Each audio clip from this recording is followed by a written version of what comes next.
Hello, everybody. Welcome to the show once again. Coming at you at a very different time.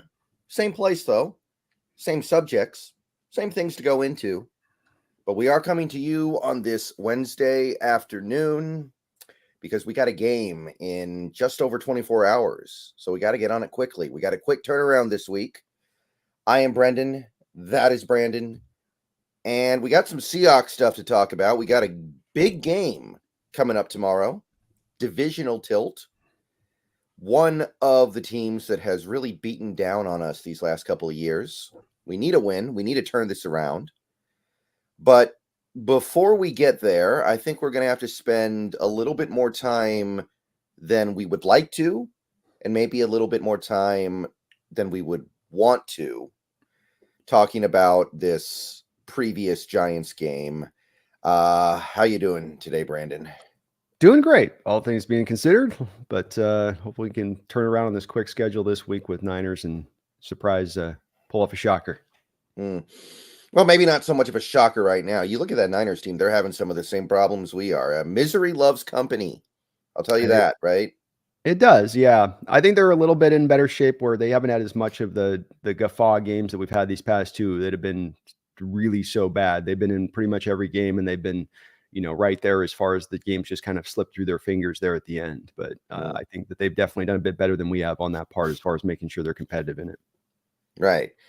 So we got a lot to talk about with this Niners game tomorrow, but like I said, this show would not be complete if we didn't at least spend some time talking about yesterday's game, this most recent game, the Sunday game against the New York Giants. And, I'll tell you, on what was the longest day of NFL football in the history of the NFL, because of how late the Sunday night game went.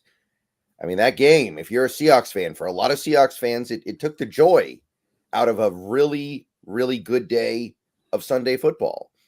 And it kind of took the joy out of a really promising start to the 2024 season. And in some ways, you could even say it kind of takes the joy out of anticipation of what's going to happen in the next 12 games. So what do we say about that game overall, other than just what a disappointment? Yeah, you never want to try to draw too much away from a single game, but I think that your thoughts on this and the viewpoint on it is one that I share, where it is not, there are things that hit differently. This is coming on the heels of the Lions game and that way that it looked on that as well. And it does have you sort of rechecking where I think we were all starting to get up in the clouds a little bit after that 3-0 start. And this has been, if we went 3 steps forward, you went 3 steps back in these last 2 games. And we feel like we're a little bit back somewhat to square one here. On top of the fact the injury situation doesn't seem to be getting any better anytime soon necessarily, which is another compounding factor to this. But it just seems like we got to get back into more of that patient, let this play out, and less having the dreamy eyes for the season being about contention. They can certainly still get to that point, but it's looking like it's going to be a harder and harder road to me. Yeah, I think that's a good way to put it as we go into 6 here. And, one thing that I was saying after that game was over was it's also an opportunity to remind ourselves as Seahawks fans that we need to see these guys actually do it before we assume that they have it. Because one of the things that I saw, one of the things that I felt from the fan base over the last several months is that they were already kind of anointing Mike McDonald, right? They were already like, okay, we know we have the coach, and this game was a reminder that you actually have to go out there and do it. You actually have to go out there and have success and win games before we just say, okay, we know we have the right coach. And I think we probably still do have the right coach, don't get me wrong, but that game was a keen reminder that, like, just because we think he will be the right guy doesn't mean he's going to start doing everything right immediately. And I will say, I think in that game, he did some things very clearly wrong. And I think there are some very hard lessons that he had to learn in that game. So hopefully he does learn them. But it's really frustrating when those lessons come in a game against a not very good team and a not very good offense that is missing their 2 best playmakers. And I think that's probably the side of the ball that I'm most frustrated with right now, although both sides of the ball are very frustrating. So How do you give up almost 450 yards to Daniel Jones with no Malik Neighbors and no Devin Singletary? What do you think they did wrong? Well, they didn't really try to take anything away from the Giants. I think that if you're gonna have a day you're struggling on, you try to find something that you can at least remove from the offense if everything's going bad. If you're not generating pressure or creating turnovers or stopping the run or stopping the pass, well, lean in on something then. Find something that you can at least put them into making them somewhat one-dimensional on, even if they're still having success on that one thing that is one-dimensional. This defense just sort of allowed them to do whatever they wanted and didn't seem to have a method to the madness on what they were trying to accomplish. It wasn't clear on what McDonald was doing exactly. A lot of deep drops in zone. The blitz rate was okay, but the blitzes were weird. 5-man blitzes and not a lot of overload stuff, not a lot of stack fronts, not a lot of stuff that really McDonald was known for prior to coming here over these past 2 losses, which has made it very weird to look at because structurally it looks more like akin to what we were running the last 5, 6 years defensively when you look at those fronts right now. And it just leaves you scratching your head a little bit. I don't think you can undersell the fact that the injury part factors in here. No Boye Mafe, Uchenna Nwosu still done. Derek Hall ends up with a sore foot. Tariq Woolen gets his ankle rolled. You've got Rashawn Jenkins with a club on his hand. I don't think Jerome Baker's still playing at 100%. Leonard Williams is nowhere near his normal, typical self. Byron Murphy still does remain out. I mean, you lose half your defense in the NFL. This kind of is what happens even if you're playing against a bad offense like this on the other side of it. It's just too many bodies lost, I think, to a degree. But in addition, I think McDonald didn't do as many things he could to try to, much like the previous week against Detroit, didn't try to really scheme much up to help out the lack of talent that was going to be out there. And that was a little bit dissuading to me. Yeah, I think I agree with a lot of that. Maybe he just doesn't feel comfortable doing those exotic things yet. Maybe he feels like the players won't be able to execute it to the extent that he needs it. But I did come away from that game kind of feeling like when we blitzed, it was pretty telegraphed. Like you knew it was coming. Yeah. And if I know it's coming at home, I'm pretty sure the other team will know that it's coming. Not to say we didn't get pressure in that game. We actually got a decent amount of pressure, but I was expecting a little bit more, especially in that game where you don't have Mafe, you don't really have Nwosu. You're going to need to dial some exotic stuff up, and we just didn't see that. No, and I don't know what you have to sort of lose by going to the safe road of it. We've seen it for years here. It's like prevent defense prevents nothing. And this safe style of defense with these 4-man fronts and expecting your 4-man fronts are going to hold up with that running game when they're same stretched out stuff watching the All-22 that we saw from last year. Defensive tackles squished down, wide 9 edges out wide. That when they want to come down and run downhill in the run game, they hit the duo blocks and they hit you at the point of attack and you get moved back and you give up yards and everybody's scrambling to get to their gap then because they're trying to have too many bodies from the back end come up front then to fill those gaps and they're not able to go get it done. So, again, to me, go to more 3-4 looks then. Stop with the 4-man fronts. Go 3-4. Load up the box. Bring down a safety. Do something different other than just lining it up over the course of the game and running it the same, which is what it really appeared to me, even going back and watching the All-22. It's not that there weren't some flicks in there, but like you said, there was telegraphed when you did it. There wasn't a lot of setup to it. It was just sort of like throwing it at a wall when you did decide to blitz in this game rather than there being something that you really were confusing them on. And it's been that way so far to begin with. You might be right about the details of it. Could be that this just takes the scheme this long to kind of on board, and we'll have to wait through the year for all those details to get in there. But after years of watching us go down in this fashion, it was kind of brutal and tough to have to watch it once again in the same manner that we've seen so many times over the past few years. Yeah, and that was another thing too. This is not what this fan base needs. They don't need to see that stuff again, right? We've seen enough of that, and we were hoping to leave that in the rearview mirror. But you touched on something that I really noticed from that game too, which was it kind of felt like we went through that game as if we had Big Cat at 100% and Byron Murphy out there. Because you're sitting in those 2-man fronts with the 2 edge rushers. And if you have Leonard Williams at 100% and you have Byron Murphy, you can probably get away with that. Byron Murphy's already one of the best players in the league at eating up double teams and still having an impact on the play. And Leonard Williams is, an extraordinary player. He's been off to an extraordinary start when healthy so far this year. That's the thing that I think really bothered me in this game about the run defense. Like the defensive line that we had was doing the best that they could, but they were able to get offensive linemen up on our linebackers over and over and over again because our guys up front, they just can't eat up the double teams the way that we need them to if we're going to run those two-man fronts. So that you didn't elevate a nose tackle from the practice squad like Quentin Bohanna or Matt Gotel even, and run those three-man fronts so you could at least keep your linebackers somewhat clean.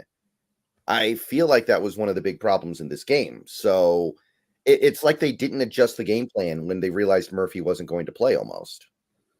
Yeah, I agree. And I know it's a short week and they don't have as much time to implement something that's, complicated, but it also should be a bit, I would think at this point, to a degree baked in. And I keep coming back to the fact of this is if you know as a coaching staff, you're this shorthanded, because if we can see it on the field that, okay, you're this shorthanded, the front guys are not getting it done, and you're getting a Giants team that's basically moving the ball at will at you on the day, why not just try something different? If it gets hit, then so be it. At least it's not a 15-play drive that eats up 12 minutes that keeps your very efficient offense off the football field. It's part of the problem with this whole slow bleed drive thing that these defenses will lean into, where it's, okay, you made the offense work for it, but you made it still easy for them. And now they control the time of possession and now they control the clock. Where versus if you take some risks, maybe you get hit on the back end, but maybe you also cause some things on the front end from time to time too, because they're not causing anything. We're not coming close to causing it with those light front four and the dropping people to deep coverage.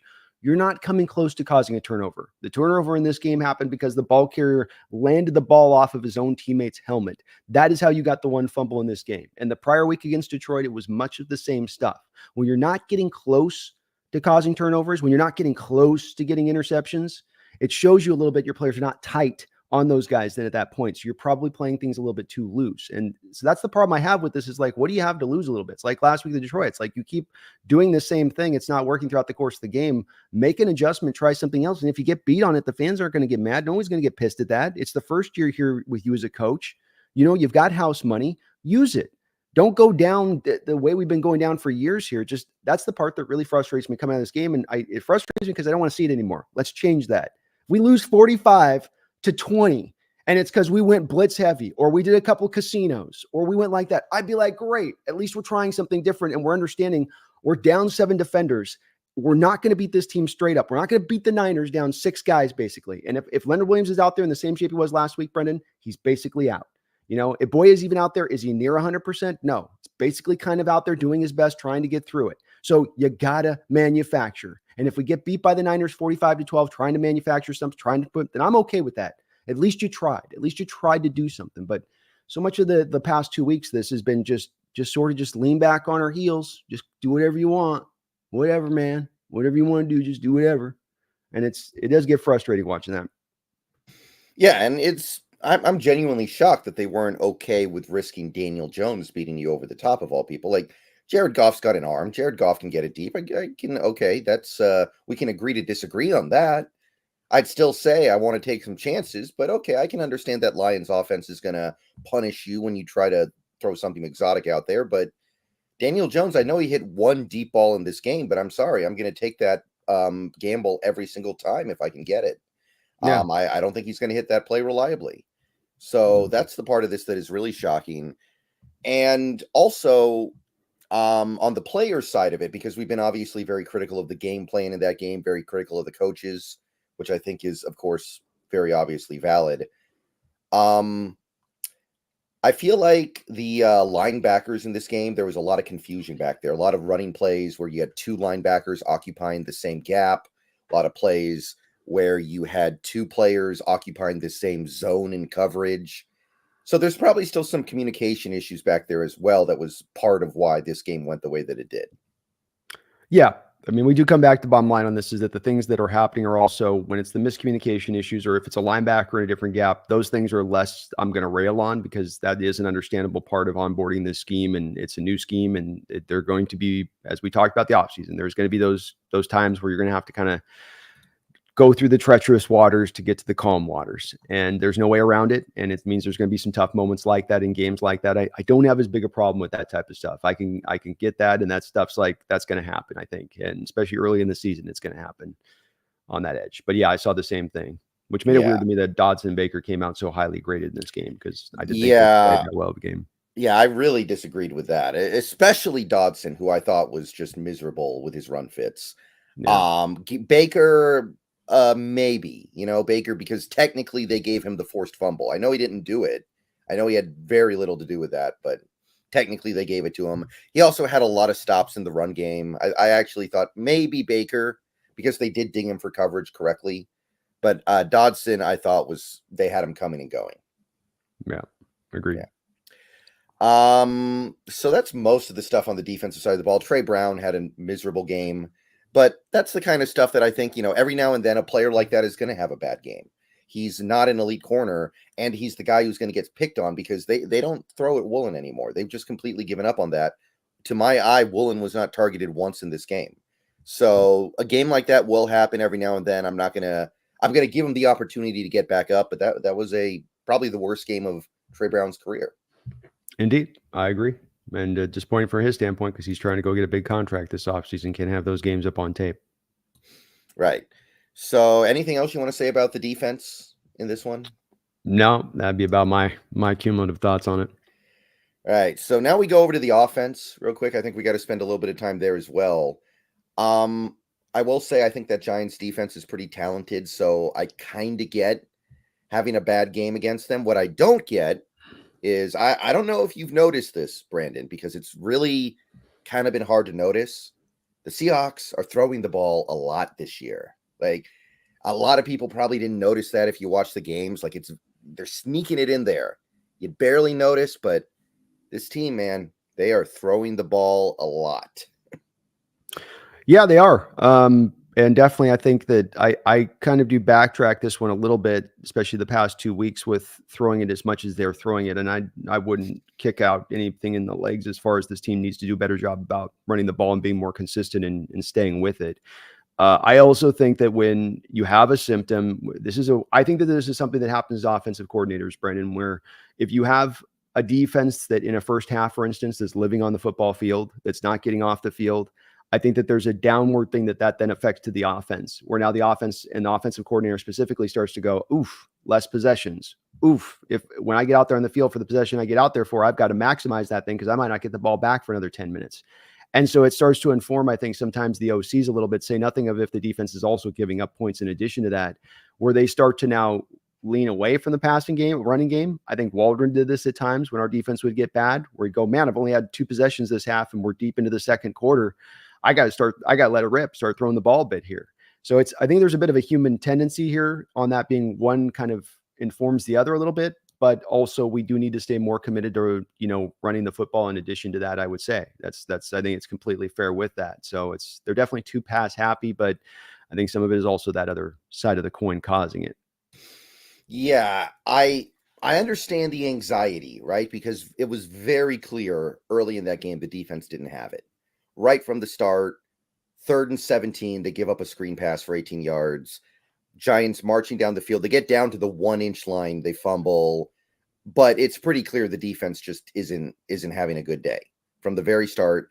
I imagine Grubb sees that and he's like, okay, I got to go. I got to get going. I get it. But as an offensive coordinator, you need to fight the urge to give into that because this game was never out of hand. The Giants were never up by 21 points or 14 points. The game was a 1-score game for almost the entire time. It wasn't until the 4th quarter when it was a 2-score game. And even then, it wasn't out of hand. There was one drive in this game, really, where we couldn't afford to run the ball. That was the touchdown drive right before the 2-minute warning. Other than that, there was no reason to abandon the run if you look at the scoreboard. I understand that the defense wasn't making you feel comfortable, but you have to resist that urge. And Ryan Grubb has an urge, right? We know he loves to throw the ball. We know he loves it, but you've got maybe the best running backs in the league. There might not be a better 1-2 punch out there. And you've got an offensive line that can't really pass protect that well right now. If they're good at anything, and I don't know if they're good at anything, they're better at run blocking. You got to lean into it a little bit. Yeah, I mean, I'd like to see it. I think Grubb's also kind of reading a little bit of what's going on so far, too, where when you look at the running game for the Seahawks, and as good as it's been at times this year, every single time that the running game has been good this year, it's been good into the second half. If we look at their rushing numbers and we look at the average yard per carry in the first half for your Seahawks and the rushes that they've had throughout these first 5 games, It's putrid. If you look at the numbers, it's probably averaging something like 2 yards a carry in the first half or something like that. Now we get it going into that second half, but I'm sure Grubb's also aware of those numbers coming into this game, and I'm not excusing it with it. I think that's another factor to consider is like we're not running blocking well through the first quarter of the season here on these games in the first half at all. Like it's not even a matter of like we're being kind of inefficient. Well, it's bad run blocking, and the numbers do back this up when you look at the run blocking efficiency out there. I'm not just talking about the PFF scores on run blocking, by the way, which factors in a lot of other extra stuff. But if you look at actually win run blocking rates up front, you're not that much better from where you are as a pass protecting unit. And so I think that that's also a bit of a part of this that comes into play on that from Grubb's side. It's not to say that he shouldn't run the ball more. It should, but that he's also got to be aware that when we're not running the ball early in the games, we're not creating holes in the games. We're allowing a lot of early penetration early in games when we run the ball. Makes it harder to have the confidence to go to it. In addition to that, especially when the passing attack is working and is being more efficient versus one to the other. I think the running game is being explosive, but I don't think it's being efficient, and I don't think it's being consistent. Right. Although it is worth noting, though, that in 2 of those games so far this year, we've had no Ken Walker. And Charbonnet's not really the guy who's going to overcome bad run blocking, right? He's the guy who needs the good run blocking. With Walker out there, you've got a little bit of a better chance of overcoming the poor run blocking. So Yeah, I think that has to factor in a little bit. I don't think, though, that an offensive coordinator wants to call a play where he's like, okay, my running back will have to overcome these guys that aren't going to be able to block the guys on this play. I think you'll always get an OC then who has then the tendency to go, oh, I've got a quarterback playing top 5 rate. I've got 3 playmakers on the outside. Like that seems more of a win. I'm not, again, saying we shouldn't run the ball more, but I do think that it's less complicated than just run the ball. Because I think what we'll find is if we come out in this game, Brendan, and you run Kenneth Walker against the San Francisco 49ers and you run him early and you run into the second quarter and he ends out through the first half and he's got 13 carries, I bet it's probably going to be for about 36 yards. So, that's fine. You can work him down and wear him down throughout the game. And by the second half, now he starts breaking through and you can, okay, that's great. But then that also means there might be some offensive inefficiency, some drives that stall out then because of that commitment to then run ball early at that point. Yeah. And I get it too, right? Like as an offensive coordinator, you don't want to just run the ball. You want to run the ball well. And we have seen NFL offenses in recent memory decide to completely abandon the run and have success. I remember some of those Brady Belichick offenses in like the early 10s would like pretend they don't have running backs. And Brady would just drop back and throw it 60 times a game. And they made it work pretty well. They found ways to make it work. I'm not saying that it can't work. But the problem is the offensive line is not just bad at run blocking. They're also bad at pass blocking. And Geno's getting killed back there because of it. And it also opens the way for something like that 4th and 1 play, where it's 4th and 1, you're going for it in your own territory. It's kind of a must convert situation. And the Giants know you're not going to run the ball, kind of. And Brian Burns even kind of talked about that a little bit, about how, there was nothing to fear there. And it opens up these situations where you get to just pin your ears back as a pass rusher. And it's tough to overcome. So I understand the need to run the ball well on top of just running the ball, but I think you got to try it a few more times before you just write it off. I'm with that, completely with that. Mm-hmm. And I looked this up this week because I was wondering if maybe there was a little bit of this going on here, but according to the numbers that I've seen, the Seahawks have seen a relatively average amount of single high on defenses from the opposing defense compared to the rest of the league. So it's not like teams are living in single high and we can't run the ball because the boxes are stacked. No, we're seeing about an average amount of 2 high safeties as any other team out there. So it's not that. Which is part where we come back to the guys aren't getting it done up front in the run blocking game. That's across the league right now. There's offenses like the Cardinals that force you down to the 8th man in the box. And forcing Niners dealt with this all last week, dealing with the Cardinals in that game where the safety's down there and he's living down there. If you're in base, if you're in 2 tight end or you're 1 tight end and Kyle Juszczyk, essentially kind of 2 tight end or 1 fullback, 1 tight end, they're going base package. So you've got 4 down linemen, 3 linebackers, then you're bringing the safety. You've got 8 men up around that box. They have to commit that to the Niners as good as they are defensively to stopping that Cardinal run. You have teams that do the opposite to you, where you have 4-man fronts. You'll have the linebackers and the safeties are back, basically, and they can still get the job done. They're getting penetration into the backfield. They're getting push, where not only are you not getting kind of that, okay, we just want you to get a draw, lineman. Maybe you don't get any push up the field, but it's a draw in the play. What you're getting instead is you're getting actual pushed back by your lineman into the backfield in these run plays where it's getting that bad. And I think that's part of what throws Grubb off is he's like, these aren't just not getting a 3 yards in a cloud of dust. I'm getting negative 2-yard plays when I'm running the ball. I'm having penetration. We're running, Walker gets away from the first penetration, but it's all he can do to go get a 2-yard gain. And that's the confounding part a little bit to me too, where it's light boxes and you're still getting run over on that a little bit. Not a good sign on that side of it, but it also is what it is. Yeah, even Lakin, and he's out there to run block because he's certainly not out there to pass block. I didn't think he played well run blocking in this last game. I didn't think the right side of the offensive line played well. I mean, you got Bradford is theoretically out there because he has the strength to run block that Christian Haynes doesn't have. I didn't really see much from him in this game. It's disappointing, right? When you see stuff like that.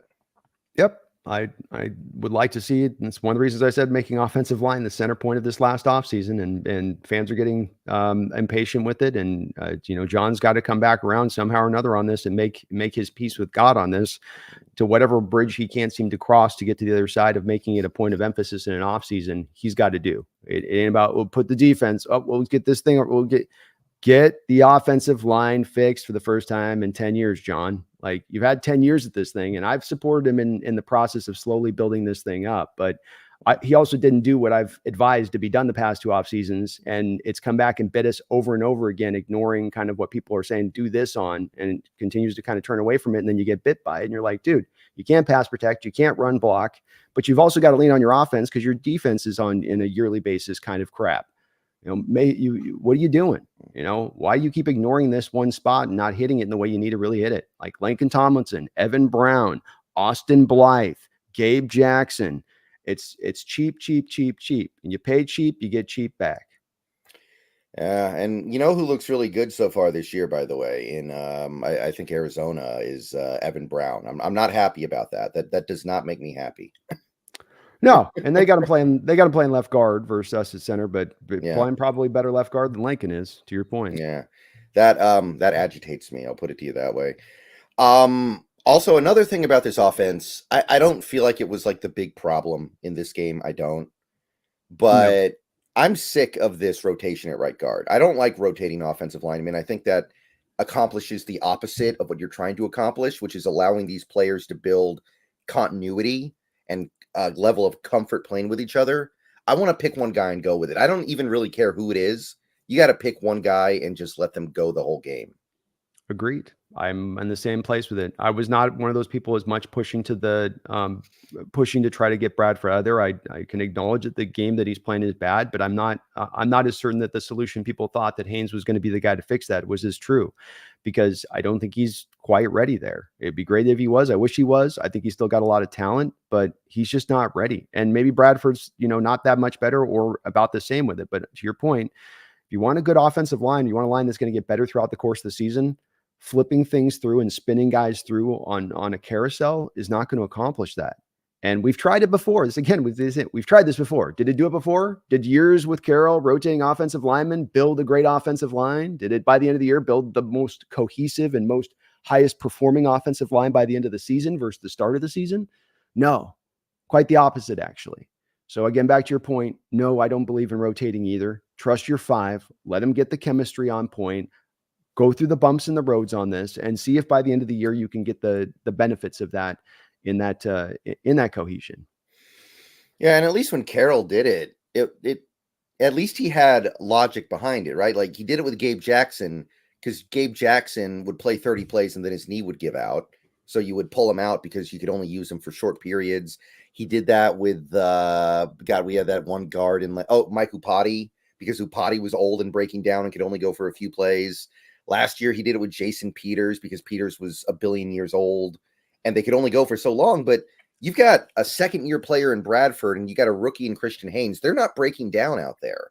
They're not unable to play more than 30 snaps in a game before they're just done.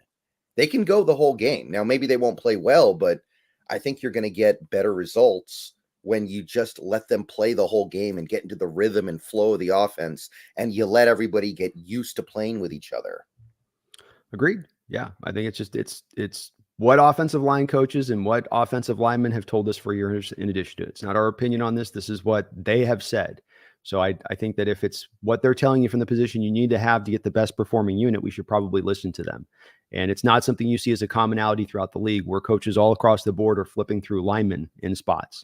And that's, again, should tell you something, I think, from a coaching staff perspective on this. So, yeah, I'd much prefer just roll with one guy and let him go at that point. Yeah. And again, I don't care which one it is at this point. I think I would prefer Bradford still because I think he's more talented. And I think they're trying to convert Haynes to the left side, which I like long term. But pick one and go with it. I don't care that much which one. Yeah, I don't either. It's not about which guy I've got my dog in the fight on. Just go with one, stay with them, and let him and roll through the ups and downs that you're going to get with them out there, and call it a day on that. And that'll be the better route, I would think. Mm-hmm. Also, real quick, well, we talked about the defense, talked about the offense. Got to spend a second on special teams here because are you missing Larry Izzo yet? I mean, a little bit, yeah. I mean, it's a freakish play. I've never seen that play happen before in the way that they did it. So it's, and I know we've got the fumble on the punt return, but other than that, it's special teams has been whatever. A lot of fans got caught up on that last play. I got to be honest with you. It's really one that just does not really blip much on my radar. Fans have a tendency, Brendan, at times. I see it all the time in my chat after games, all the time. 140 plays are in a game. Say it again, 140 plays are in a football game. Yet we'll grab this one play and we'll say, okay, all the rest of those plays, throw that off the table. Just this one. And I really don't like it. I don't understand it because that's what you're doing. It's the same thing people do with the Super Bowl play from our second Super Bowl. It's the same thing. I mean, Jesus Christ, even Nick Saban's still doing this crap the other week talking about it. And it's not about the final play down to Marshawn. No, it's not about the final block kick. It's about the 149 other effing plays where there was a theme, there was a trend, there was a line of what you could see for why you ended up in the place you ended up in this football game. And that's the better explanation for why you win or lose this versus this kind of, to me, somewhat of a fluky-ish play on how it goes down on the other side of it. And I'm consistent on that. I say that about that with the second Super Bowl play. I say it about this kind of play with it. And I'll never be that kind of guy that really gets too much on the single individual play, especially if there's so much of a game where it's not back and forth, right, Brendan? Where it's like give and take constantly, where it's like, well, we got him this one, they got us back. We got him this one, we got him back. And you literally get to the end of the game where it's sort of into that 50-50 range of things where you could maybe understand it at that point. But that's not the case in this one. You let Daniel Jones cut you in half. You let them run the ball down your throat at will. That's what you lost this game, plain and simple. That is it ain't well, but the field goal that right there. Right. Yeah, and I completely agree with that. The reason why I said that, our special teams were not good before that play, though. I think coming into the day, we were like bottom 8 in DVOA on special teams, and after that game, we were like bottom 5. So something's not quite right there. I think even back in like that Dolphins game, you're seeing little things like the kick returns are coming out a little longer. The punt returns that we're giving up are more than we're used to. There's something not quite right on that side of the ball so far, I feel like. It could be. I'm not as much getting the sense with it myself. There's been a couple blunders with it. There's been some like Dixon, for instance, on a couple of his kicks where he's trying to flip the field back from his own 5. And so what does he do? He missile launches it, but he doesn't get the height on the ball, sends it on a direct line. The punt returner gets it back with a lot of room to work with. Is that on Harbaugh? Did Harbaugh then tell him, we got to try to flip this field, so let's just take the risk of hitting it deep on that? You get a couple of those plays. It's a small amount of the season so far through 5 games, so we're still kind of at a sample size of data on that kind of stuff to me, when you especially consider special teams plays throughout a game or a very small amount of them. So I'll be more into concentrating that by the end of the year where I've got more data to go off of on a new special teams coach, but it hasn't been a great start, at least. I'll say that. He hasn't necessarily been killing it. Mm-hmm. I think that's most of what we can say about this Giants game. Anything else jump out to you? Anything else occur to you? Geno's carrying the offense, man, and playing like a top 3 quarterback in the sport. And so, he continues to be at that high water mark. No problems with him. Yeah, him and Lockett were pretty good in this game, but other than that, you'd be hard pressed to find anybody else to single out positively. I think. I don't know, maybe AJ Barner. I guess he's actually he's advocating for more playing time right now. I like what I see. Yeah, well, and then on the other side of it, Noah Fant's giving you a lot of nothing this year. So the one game with the 7 catches, but other than that, it's been really disappointed for the money that we're spending on Noah. And I'll tell you this, man, right now, the way the season's played out with a couple of guys on this roster, it's going to be very easy for John to make some very, very simple cuts at the end of this season with a couple of these guys as it stands right now. Right. Yeah, Noah fan. I'm just kind of confused. It's like there's not even like an effort to get him involved. Sometimes it feels like it's like he's just there. I don't think he got targeted once in the first 55 minutes of that game. Yeah, I just they don't seem to have a plan for him. Haven't had a plan for him since they brought him in here. His production was much higher with Denver prior to coming here. And you thought after they gave him the money this offseason that there would be a plan in place, but you just don't quite get that. And I don't know really why.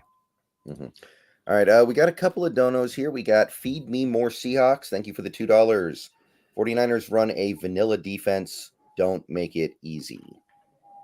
Right, so they've got even though there was some buzz about it, around it, it doesn't look like they're going to pick up Robert Saleh to fix the defense this season. So they're going to be sticking it out with Nick Sorensen and Brandon Staley. And what do you see from them so far in San Fran? Well, those guys are having a hard time with it a little bit. They fired their DC last year, Wilkes, who actually had the defense playing very close to where they've been traditionally. And then they bring these guys in. Staley's got the cover 2 shell background, but the Niners always want to run a lot more of that sort of, cover 3, cover 2. As Feed Me says, it's a little more, we're just going to line up and play things without being extravagant on the back end. They don't do a lot of flipping coverages pre to post snap. A lot of what you see is what you get.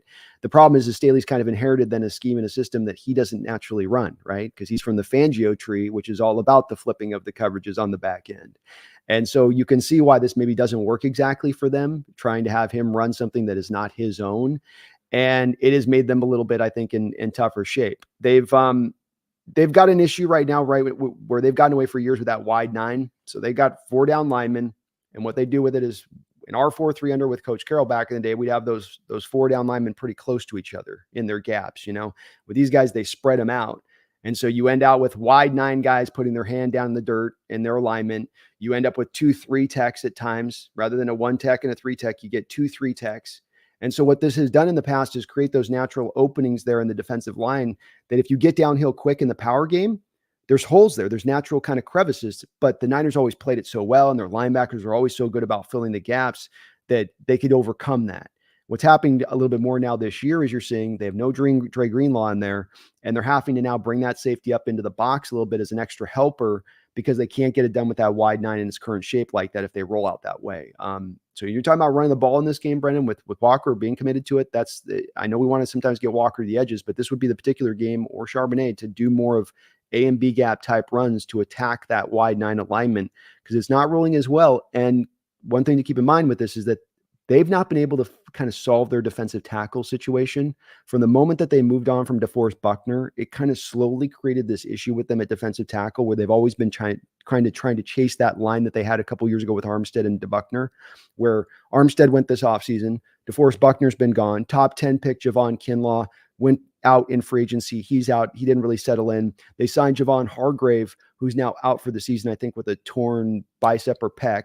Yeah, bicep, I think. Bicep. So they're sitting on that interior. We've got that wide 9, and now we also have a little bit of some weakness in there in the structure. Malik Collins is a good pass rusher. I think you can get after him a little bit in the run game, though, as that other defensive tackle they have on that roster. So there's really where you can get after them on in this running game, I think, in this particular game where we can attack them on. But they're a little more vulnerable than they have been in past years in that way. Right. Wide 9 is how you can have a player on your team with like 16 sacks on the season and the fans still hate him because he's getting run on. Like I remember that's what happened with the Eagles back in the day with Jason Babin. There was one season where he had like 19 sacks and fans still hated him because he was useless against the run, and the sacks just kind of felt like he was stat padding his own numbers. It didn't really affect the game. Yeah, it's hard to be able to play good as a run defender and discipline as a run defender and then really rush the passer well because you're doing 2 different things kind of. It's almost play the run on your way to the rushing the passer and how you have to run it at times. And we ran into this last week, especially Daniel Jones and the play action stuff where you're kind of holding for a moment on the play action and okay, now I can restart my pass rush, now instead of doing the 2 gap, okay, now I'm back to trying to get after it. So it is something where those guys do that. You hear about players throughout the league, Brendan, that do those kind of business decision things from the edge. And when they rush where it's I'm here to go get my sacks. I'm not as worried about, playing the run. It does make it, I think, harder in a wide 9 because your alignment is to the outside there where you can kind of get in and set the edge. But can you get as much back to like the C gap, right? So like you could hard edge it, but then you do have that natural kind of hole that's there between you and the defensive tackle. Then at that point, when you're aligned out that wide, and that's where you're making it kind of harder on the defender to get himself back into the run play on that versus just setting a hard edge and forcing everything back inside. And the other guys have to go in and then kind of clean it up a little bit. Yeah. I'm not sure about this. I think the Niners might have the lightest interior line in the NFL. Like their line is made up of like small, lean, athletic guys. There's not a lot of beef in there. Yeah, I think that's right. Leonard Floyd's always been rail thin, and Bosa's probably about a 285 guy. Or not 285. He's probably, where's Bosa at? What is he listed at? He's like, whatever it is, I wouldn't trust it, but he might be like, what, 275, I'll bet? Yeah, that's probably more like it. His listed weight's nowhere near what he probably is. Mm-hmm. So it's like Bill Walton trying to say he was 6'11" back in the day. Yeah, they got him at 6'4", 266. I bet he's 255. Really? I'm off on that. I bet Bosa's really even a little bit lighter than he's listed. If he's 266, I bet he's another 10. Maybe he's a 2. I don't know. I don't see. He does look like he's super strong. So he's absolutely not he plays the run game well too. So he's a good player on that. But it is hard on those guys in the way that they structure that, and it's worked well for them for years in it. But you need the prime guys. You need that front four that's awesome, right? If you're going to run it that way, then all those guys got to be dogs along that front four, and you need the depth to call on around it to make it go. And they don't quite have that anymore in the same way they once did. Right. And my understanding, I have a friend who's a Niners fan. From him, the understanding is that Staley's basically there to like loom over Sorensen, and Sorensen's got a really short leash. And if things don't go well, Staley's just going to take over and Sorensen's going to be out, which probably isn't a great way to do business when you just hired Sorensen as well. It's not like Sorensen's been there for 2 years or something. They did Shanahan's making the Carroll mistakes, right? So what does these coaches do is they get fat with power and they get longer in their tenure, Brendan. They want to do less about bringing outside ideas in. It's more of I'm the grand poobah. I know all. If I'm going to hire, I will hire from within to guys that are going to be essentially yes men. What was Sorensen, a guy with no DC coordinator experience? He was going to be a yes man for Kyle. He's going to do the things the way he wanted to do it. And Wilkes, that's a guy that got them performing at a top 5 defensive rate, Brendan. They blame him for the Super Bowl where his defense played well in that Super Bowl. He loses Dwayne Greenlaw halfway through, which really hurts them in guarding Kelsey at that point because he was shutting down Kelsey. It's really the offense that kind of went in the tank into that second half for the Niners. But he decided to make Wilkes the scapegoat and then brings on a yes man to come in behind him rather than finding a really true dynamic candidate, out there, a real guy that could have, taken that thing. And that's maybe just something what coaches kind of start to do, I think, with time and age at times in spots, but it's not for the betterment of them. I would say if I was a coach on that, you should always keep yourself back to opening. And even the Wilkes hire, which I think in retrospect, the Niners has to look like a successful one, was kind of an outside hire in that you were looking at a guy who didn't exactly run the defense the way you want, but you just knew he's a really smart defensive mind and a guy that could come in here and do it. And so that's where that's a small thing, but I think that's a place that coaches get a little weird about at times. Yeah. Belichick was like this. Remember Belichick with Patricia becoming the offensive coordinator? Yeah. Didn't they have like a triumvirate of offensive coordinators or something? Yeah. It's like this just human tendency thing that by the end as a head coach, if you've been there for a long time and had success, that you just start hiring these whereas a lot of times they start out, look at like McDonald's starting out, Brendan, he hires a whole staff that's guys that he kind of doesn't know that he just interviews, and is more willing to do that. Right. Yeah. And KJ Wright, sleeper agent, maybe. Hey, maybe he'll run he knows how to run a vanilla scheme. All right. Let's see here. Janeth Kumar, thank you for the $5. Absolutely think that Grubb ran it less to preserve Ken and Zach for this week. Maybe. It's certainly possible. I mean, I'm not a big fan of that if that's true, right? Like you need to win that game. And well, pardon me. And if that's how you feel, then maybe get Kenny McIntosh out there. Have other running backs that you feel comfortable using. Like, I don't know if I like that. I don't like giving up that Giants loss so you can maybe beat the Niners because, I mean, I don't have all the confidence in the world you're going to win this game, even if you do run Ken and Zach. So if that's true, I can't say that I like it. It's a possibility, certainly with Zach, or certainly with Kenneth. He's got that oblique thing too, where maybe Grubb is. There's a bit of trying to manage him through that oblique, as it's maybe potentially still bothering him, and they're trying to not throw too much of a load on him. But it is kind of a guessing game on that as to the reasoning and I think it could be any number of about 5 or 6 things as to the reason why they didn't go to the run on that. And all of those I think are just about as valid as another on that side of it. I think to Janet's point, there's certainly over these last 2 losses, there's been a heavy amount of management and understanding, and maybe too much of so in their obsession and look at it and trying to be aware of this 3 games in 11 days thing and trying to keep their roster fresh through this brutal run of games through this early part of the year. Yeah, I can buy it. Although it's with the way McDonald is doing things so far, it does sometimes feel like we're getting the runaround on these injuries a little bit. Like people just linger and linger and linger on these injury reports. People have noted, Ivan is still here. He's one of 2 coaches that survived the purge. Well, and this team's as beat up as any team in the NFL right now. You're through 5 games and you're over half down essentially your defense at this point. You're down 2 right tackles. It's definitely not great for as early in the year as we are to be this decimated by injuries. I mean, it's brutal.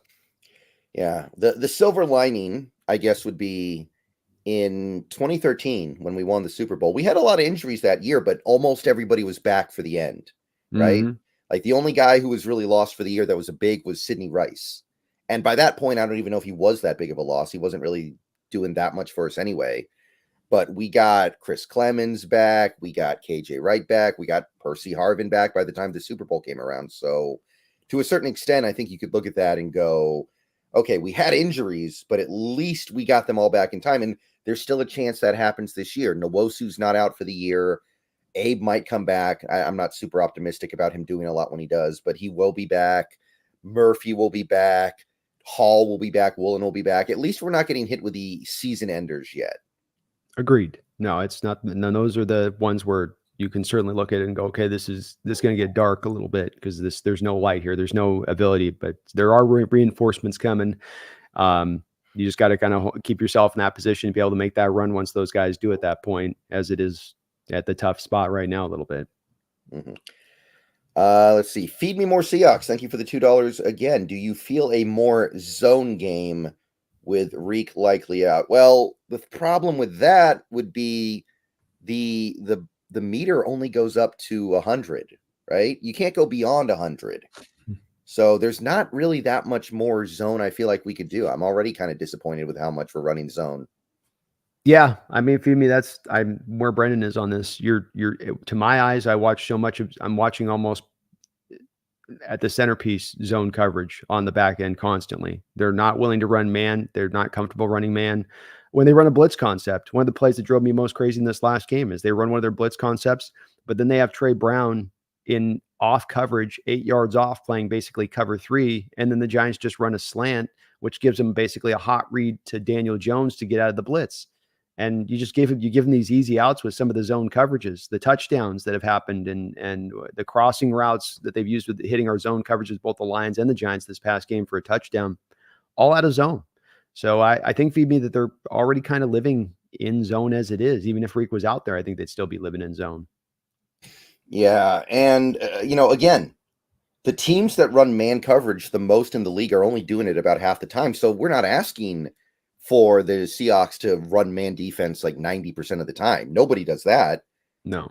But they should probably be one of the more man-happy teams in the league because they have 2 excellent man cover corners. Agreed. And even in Trey Brown, that's a guy that's at his best press man, probably. And so put them in what they do best. Put the players in a position. And again, when you're having a game where you're not manufacturing anything with your stacked boxes, you're not confusing a lot of anything with Daniel Jones, well, then at least maybe lean into what your players do best on that day then, or what that they have as a skill in their back pocket. And team is not so far this year. And it's another little bit of a surprising aspect I had not expected here from McDonald. Yeah, and I don't think you can say they're doing a great job running zone either when you see all these plays where you have 2 guys occupying the same zone. You've got people clearly out of position. So you can't say that they're even like holding strong in that regard, right? They're making mistakes just like they could potentially make mistakes in man. So I don't know what the hesitancy is. I don't either. I really don't have an explanation for it. Mike McGee, thank you for the $1.99. It's nice to see limited Geno hate so far this year. Well, we talked about this a little bit last week, but yeah, you're not seeing a lot of that lately. You're seeing a little bit of it. I saw some after this game. They always come out after a loss, though, I kind of feel like. So I'm not, it's not shocking. But, No. people are figuring this out. Yeah, I mean, and he's brought it to a place where it's pretty much undeniable, where you have to be pretty much just a completely blind idiot to not be seeing what he's doing. Even in this game, again, where there's, really no run game and the defense isn't doing much of anything, and he's got drops throughout the game and DK's fumble. Even at the end, he's bringing you down to go win the game. And if Jackson Smith-Njigba doesn't get a brutal drop on third down, my belief is that he takes you down and scores a touchdown there. I think you score. That's a first down. You're rolling. That was a huge drop in that moment, but that's what Geno always does. He's always on point. He's always doing what he needs to get done on his end of it. And did again this last game. And he's a great quarterback. Just kind of sucks that we're a little bit wasting this performance of Geno Smith right now because the offensive line is so bad, because the defense now looks a little bit in disarray. And I hope we don't. I hope we don't have an MVP-like caliber season from a Geno Smith, but we come to find that we weren't able to get anything done this year because these other parts couldn't hold up their end of the bargain. Yeah, I agree with that. It was it could have been a legendary moment for Geno too, because that game was over in the fourth quarter. I was about ready to go start my post-game video early. I was about ready to okay, let's just go record this thing with 8 minutes left because we're not winning.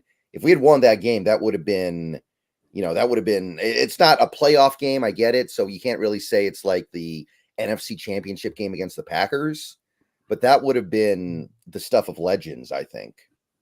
It would have been insane.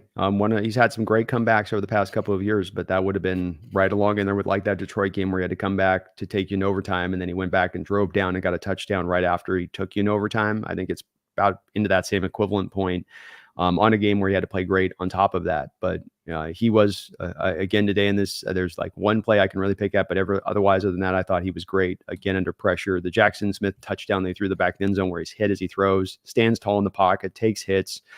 Couldn't ask for more from Geno. Really couldn't in what he's brought to the table.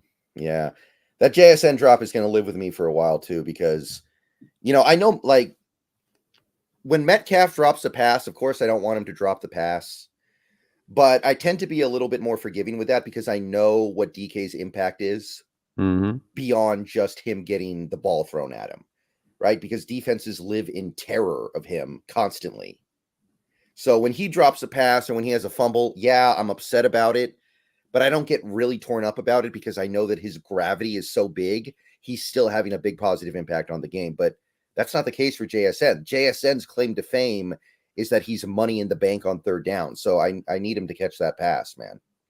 I do as well. I think it's kind of close to unforgivable. And, last week he had a back shoulder throw with the Detroit Lions where he doesn't get his head around on the throw. And quite honestly, in watching JSN through about a year and a half here, I've seen a good number of these and lapses in concentration, bad drops. You're a third down slot receiver.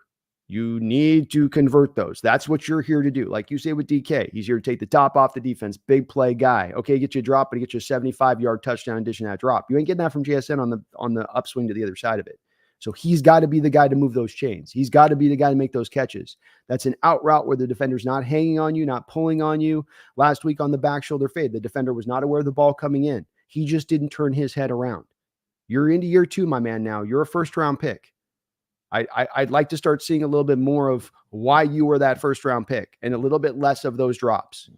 The people on this have got like Gio's playing like that. We got to have these guys pick each other up. I mentioned a lot. Lockett had a drop in this game. DK had a drop in this game. JSN had a drop in this game. Like these guys got to understand with the way this defense is in this shape, they've got to hold the line. They've got to carry the torch on this thing until that defense can get right. And right now, not exactly doing it with that kind of, performance in this game in that way. But it's bothering me a little bit with the JSN drops at this point. And I'm not soured on him. I have a lot of hope for him here still, but got to clean that up. Yeah, I think after the game he was asked about it and he said concentration. It's like, what else are you concentrating on, man? I don't know. I get if a guy's hanging on you, or there's a like almost a near pass interference, right? Or Mhm. like it's a bad throw and you gotta wheel back around. But Geno put the ball right where he needed to put it. You got two hands on it. The defender's behind you. There's separation on the route. Make the catch. Make Mhm. the catch.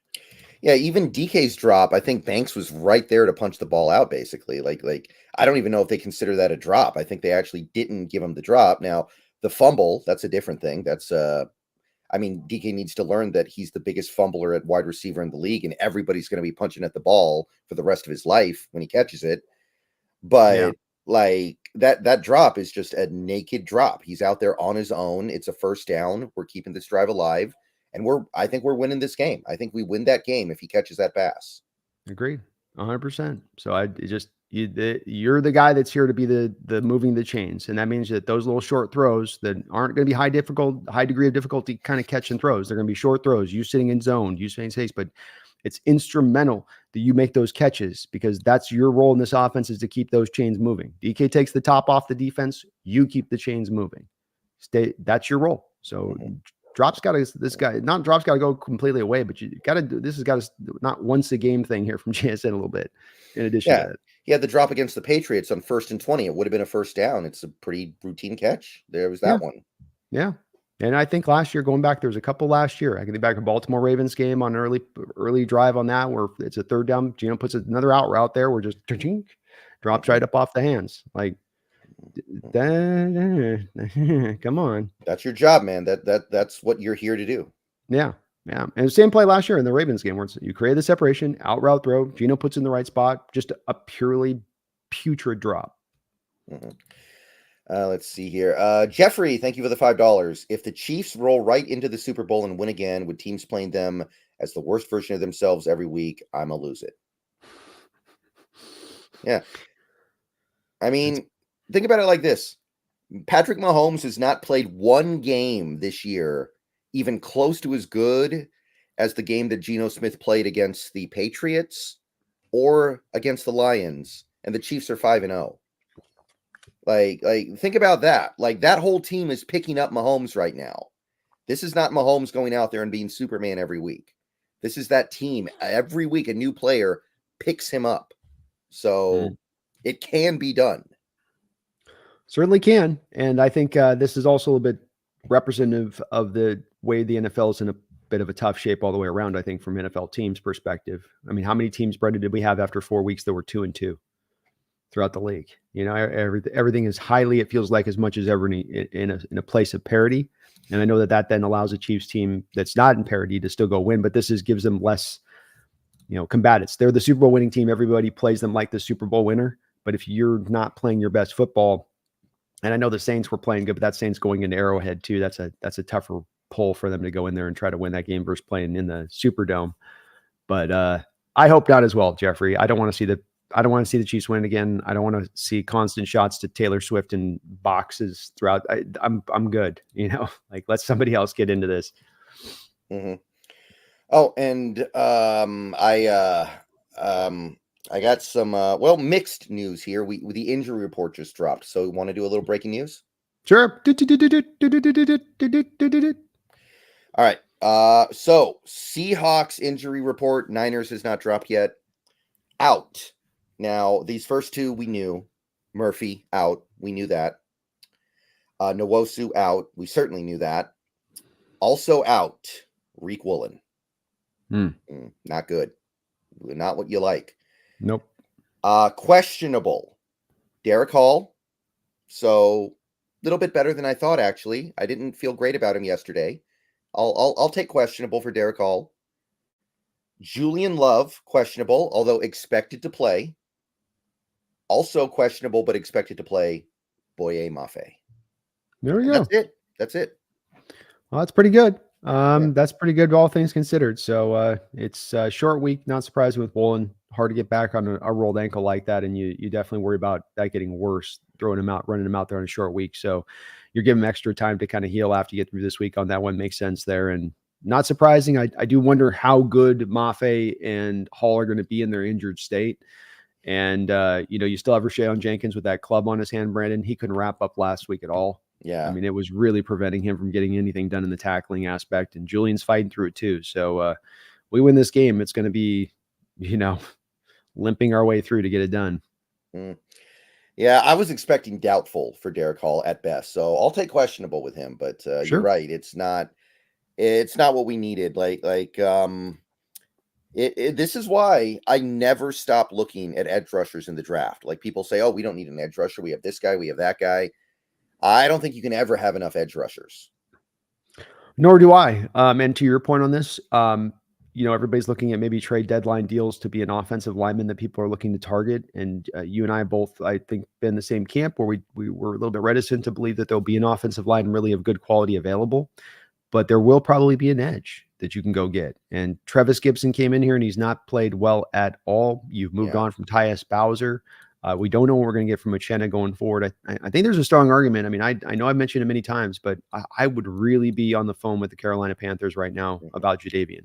Oh yeah, I'd, that's the I'd, one. I'd That's the one. I would be just what can we do to make this realistic? Let's get this deal done. You guys need to pivot this forward. You need draft capital going forward. You need to build your team up.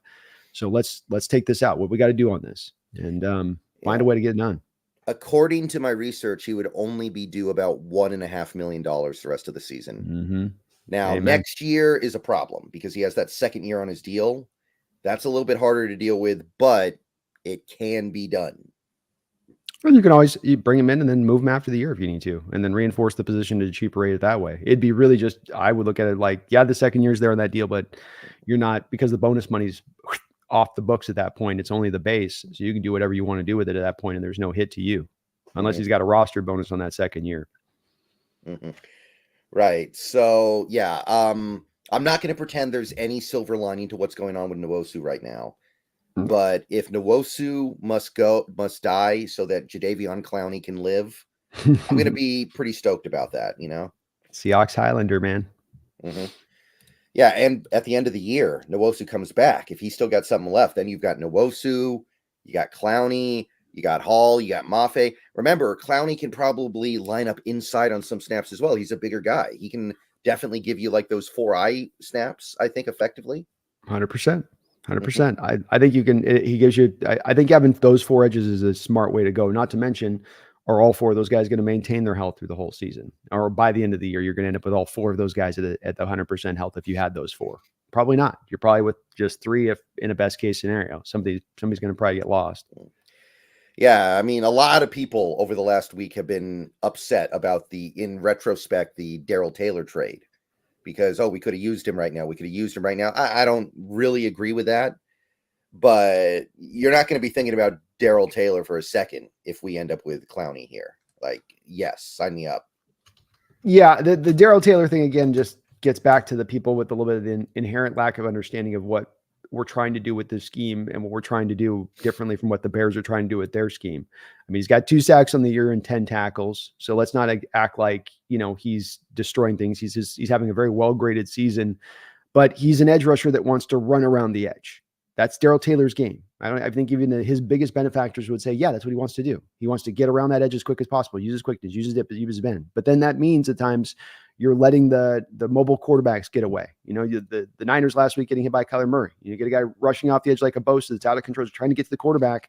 They leave their gap integrity coming off the edge, and they allow those quarterbacks then a way to get away, to get through. And so what McDonald wants to do with his edges a lot of times is that power edge kind of pass rush, where it's more about collapsing the pocket down as a whole and working together to collapse that pocket as a whole, rather than this each individual guy go win.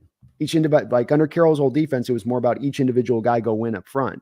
However you got to get it done, get it done. If you got to do spin moves and counters inside, do it. If you got to go run around the edge as fast as you can, go do that. This new scheme is a little more, tightened down on that in the details of things in that way. And so Taylor just was never going to fit to what Mike McDonald wanted from those edges.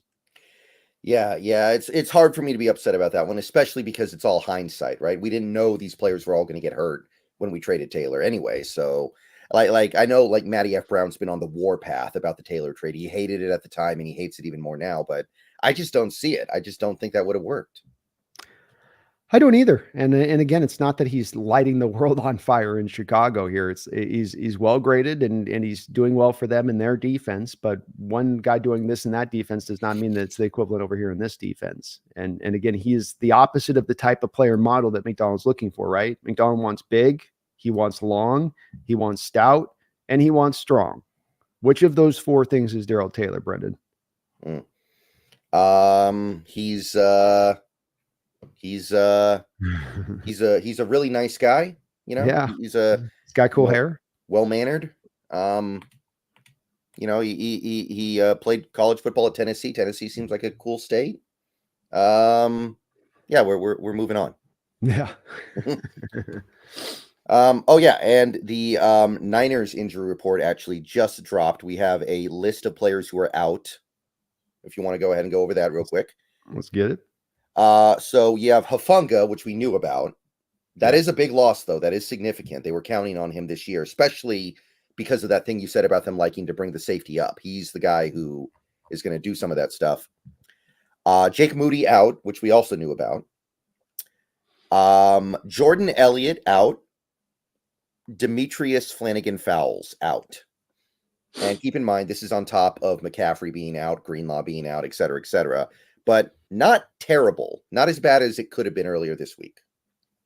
No, they're not at full strength, which gives us, I mean, if they come in this, I think full strength, we're really going to struggle in this, but they are down. We got main guys, Hufanga, Hargrave's out for the year. No Christian McCaffrey is out. Those three, and those are pretty big losses right in there. A couple of the other ancillary guys you mentioned, including having a kicker out. Let's face it, they're bringing in a backup kicker. That impacts things heavily, especially when you're in a stadium like Lumen, which I've heard that there's maybe going to be potential of rain, but any kind of inclement then weather on top of a kicker that's a little shaky coming into this game from a Niner perspective gives us another inroad of maybe an advantage in this game versus what we're running on the other side of it. So no small thing on that. And they're at least a little weakened. So you're not getting them at that full juggernaut strength coming into this with, McCaffrey and roll. Yeah. And remember the 2019 game, the infamous Jadeveon Clowney game, they were lining up to kick the game-winning field goal in overtime were the Niners. Yeah. And Gold was out in that game. They had their backup kicker out there and he kicked it into the locker room. So that's right. It can make a difference. Absolutely. Mm-hmm. No small thing at all. Mm-hmm. So, and it can inform, even if in this game with strategy, Shanahan, does he get informed at times of going for it on fourth down? Because he doesn't trust his kicker, instead of being 32, I'm going to hit the field goal. No, I don't. It's a little too long for him in the stadium with these weather. Well, let's just keep trying to go for it. So maybe has a little bit of a larger effect in this game too.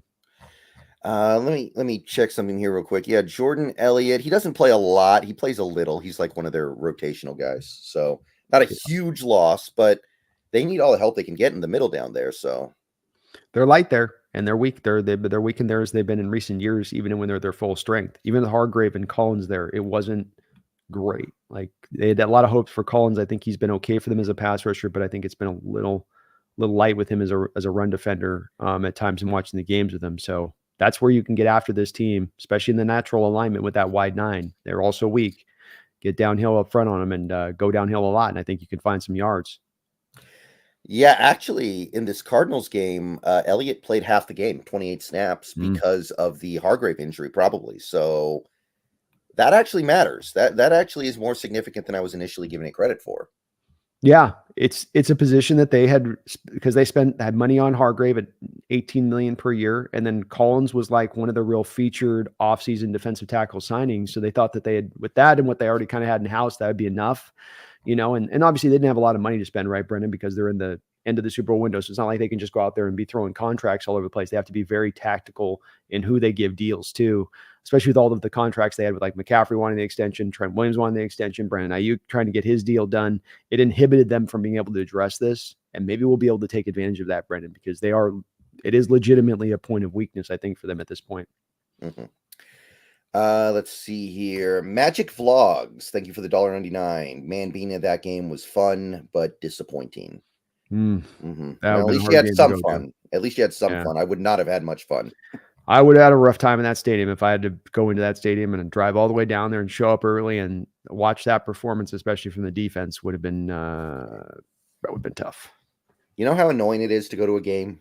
You know how annoying it is to go to a football game in 2024? I don't know. It's not at the head of my list of wanting to do it anymore. It's been Yeah. and going in there. There's a couple things that have been less enjoyable about for me in the stadium experience. On top of what we saw this last week, which is that our stadium is slowly getting quieter and quieter and quieter. Yeah. Yeah. Football players really do have an extra obligation to their paying fans, I feel like, because of how annoying it is to go to a game. Like at least baseball, you go there, you're kind of there to just chill out most of the time. It's more relaxed environment, more relaxed setting. And even Sure. if the team doesn't do well, you can you can get good food, you can just kind of chill out. But football, it's different. It is, and I think that your point on this, there was a lack of intensity last week. Was it that they overlooked the Giants? Was it that they were on the shortened week and everybody's bodies were just tired and that malaise kind of set in? Whatever the reason is for the excuse and reason we saw it, it was there. And everybody saw it in the stadium. Everybody could feel it. It's part of the heavy amount of frustration from fans is it's one thing to lose from the X's and O's standpoint. It's another thing to lose because this play or that play comes up and becomes a game-changing play when it was a fairly even game all the way around. It's another thing when you feel like, especially defensively in this game, you don't feel like your players were playing at their maximum intensity, that they were out there flying around and giving everything they could.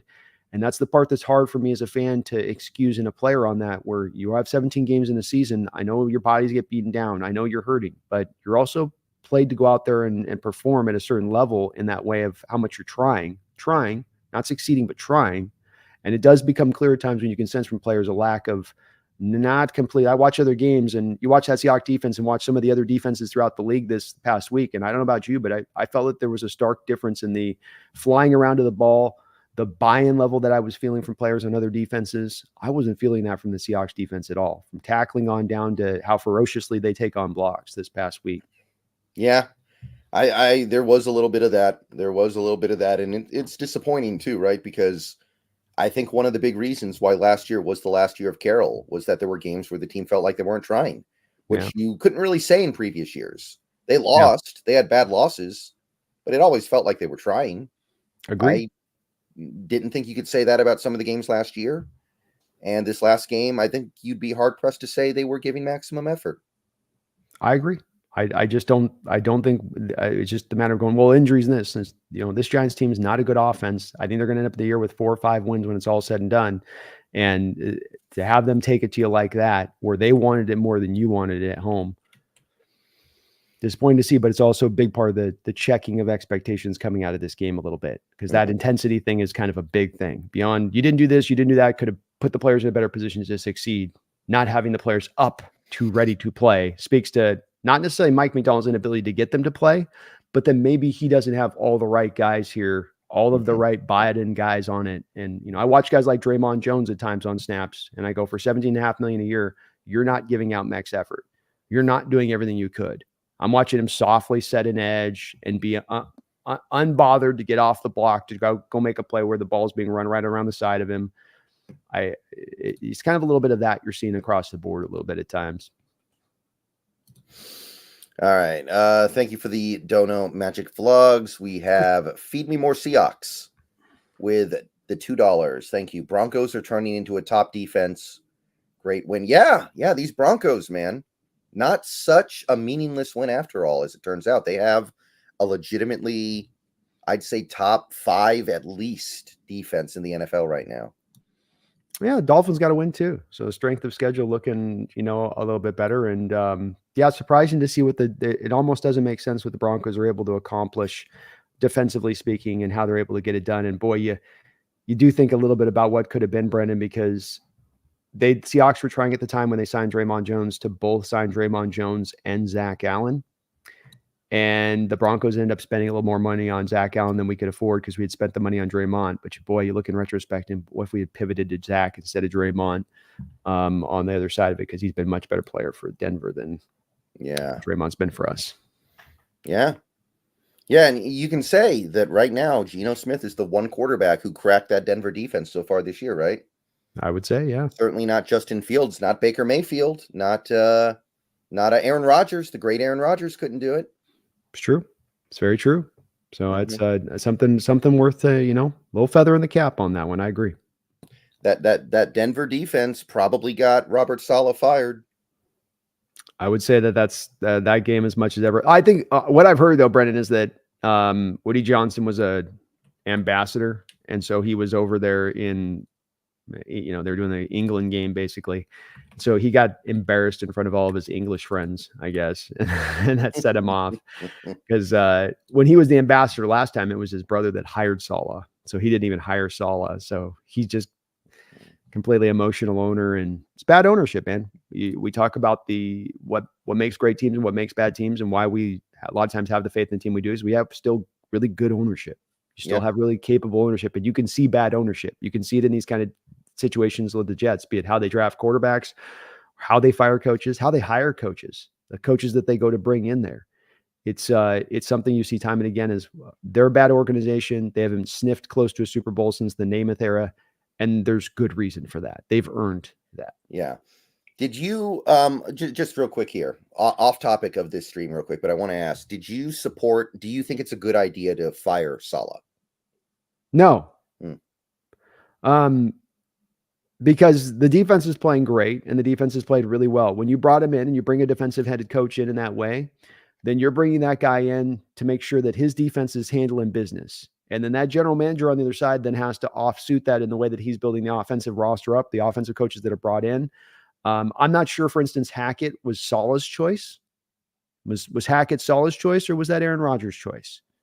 Yeah, I think the head coach, we know the answer to that. We know the answer. So is the head coach putting together his coaching staff, or is it? And so when you start to pull one arm behind a coach and be like, be successful with this arm pulled behind your back, it doesn't really work that way. And Aaron Rodgers has gotten himself now a good amount of coaches kind of axed here for and I'm not blaming it fully on him with it. It's as much the bad ownership that we come down to on this. I mean, it's the Aaron Rodgers deal being done when it was done because you poorly drafted, because you didn't set the stage for those rookie quarterbacks twice over, be it Sam Darnold and Wilson, to have the stage set for them to be successful when they walked in. You set them up to fail. That's how you did it. And much in the same way with Saleh here, you set him up in so many ways to fail, and it's happened. But that's why they will continue to be a bad organization and continue to make bad decisions. So no, I think that they should have just stayed with them and rolled out this year. You gain nothing by moving off of them. Jeff Ulbrich is not going to turn around this team. Aaron Rodgers getting more power is not going to be for the betterment of the Jets this season.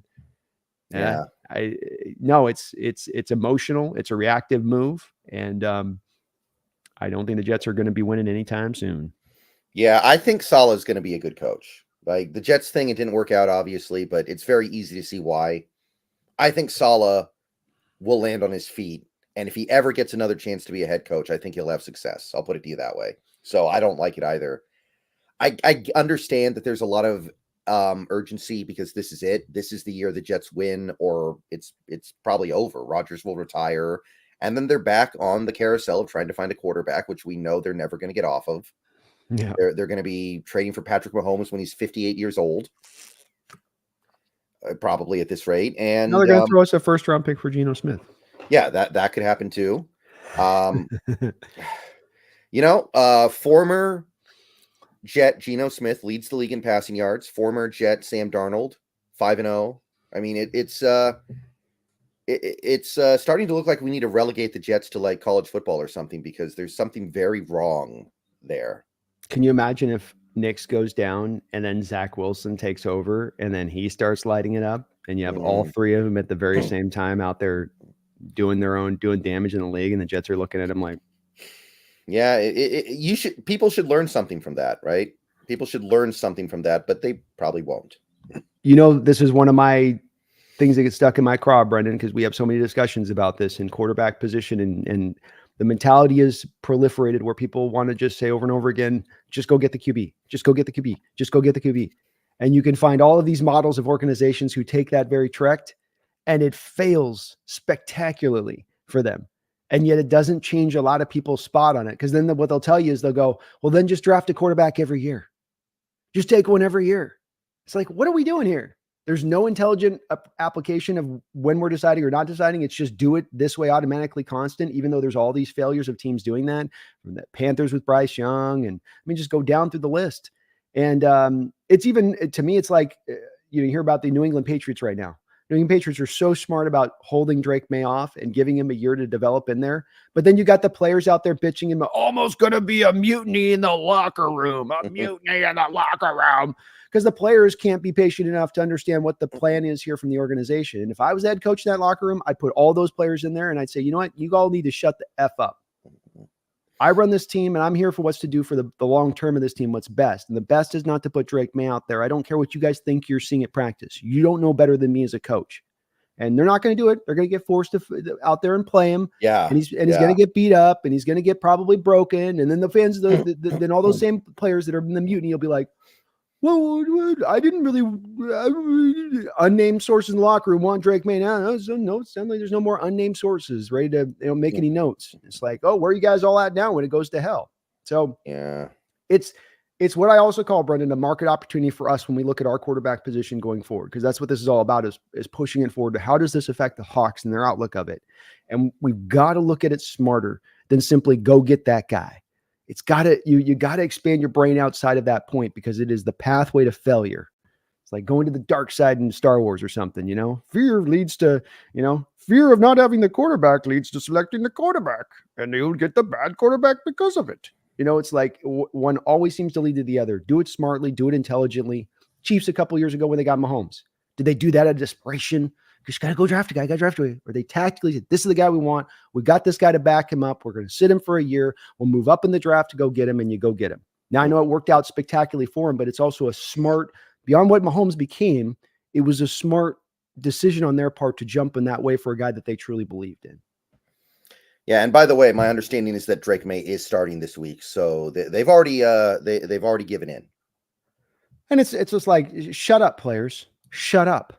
I know you want to win. I understand you might look at this and go, well, the division's open, and if we just have a little bit better quarterback play, and I know Jacoby Brissett's been crap. I get it.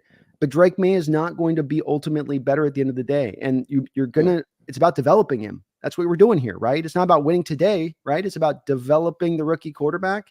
And it's a league-wide horrific problem right now. And it's one that is a very slow lesson that just does not want to be learned. Mm-hmm.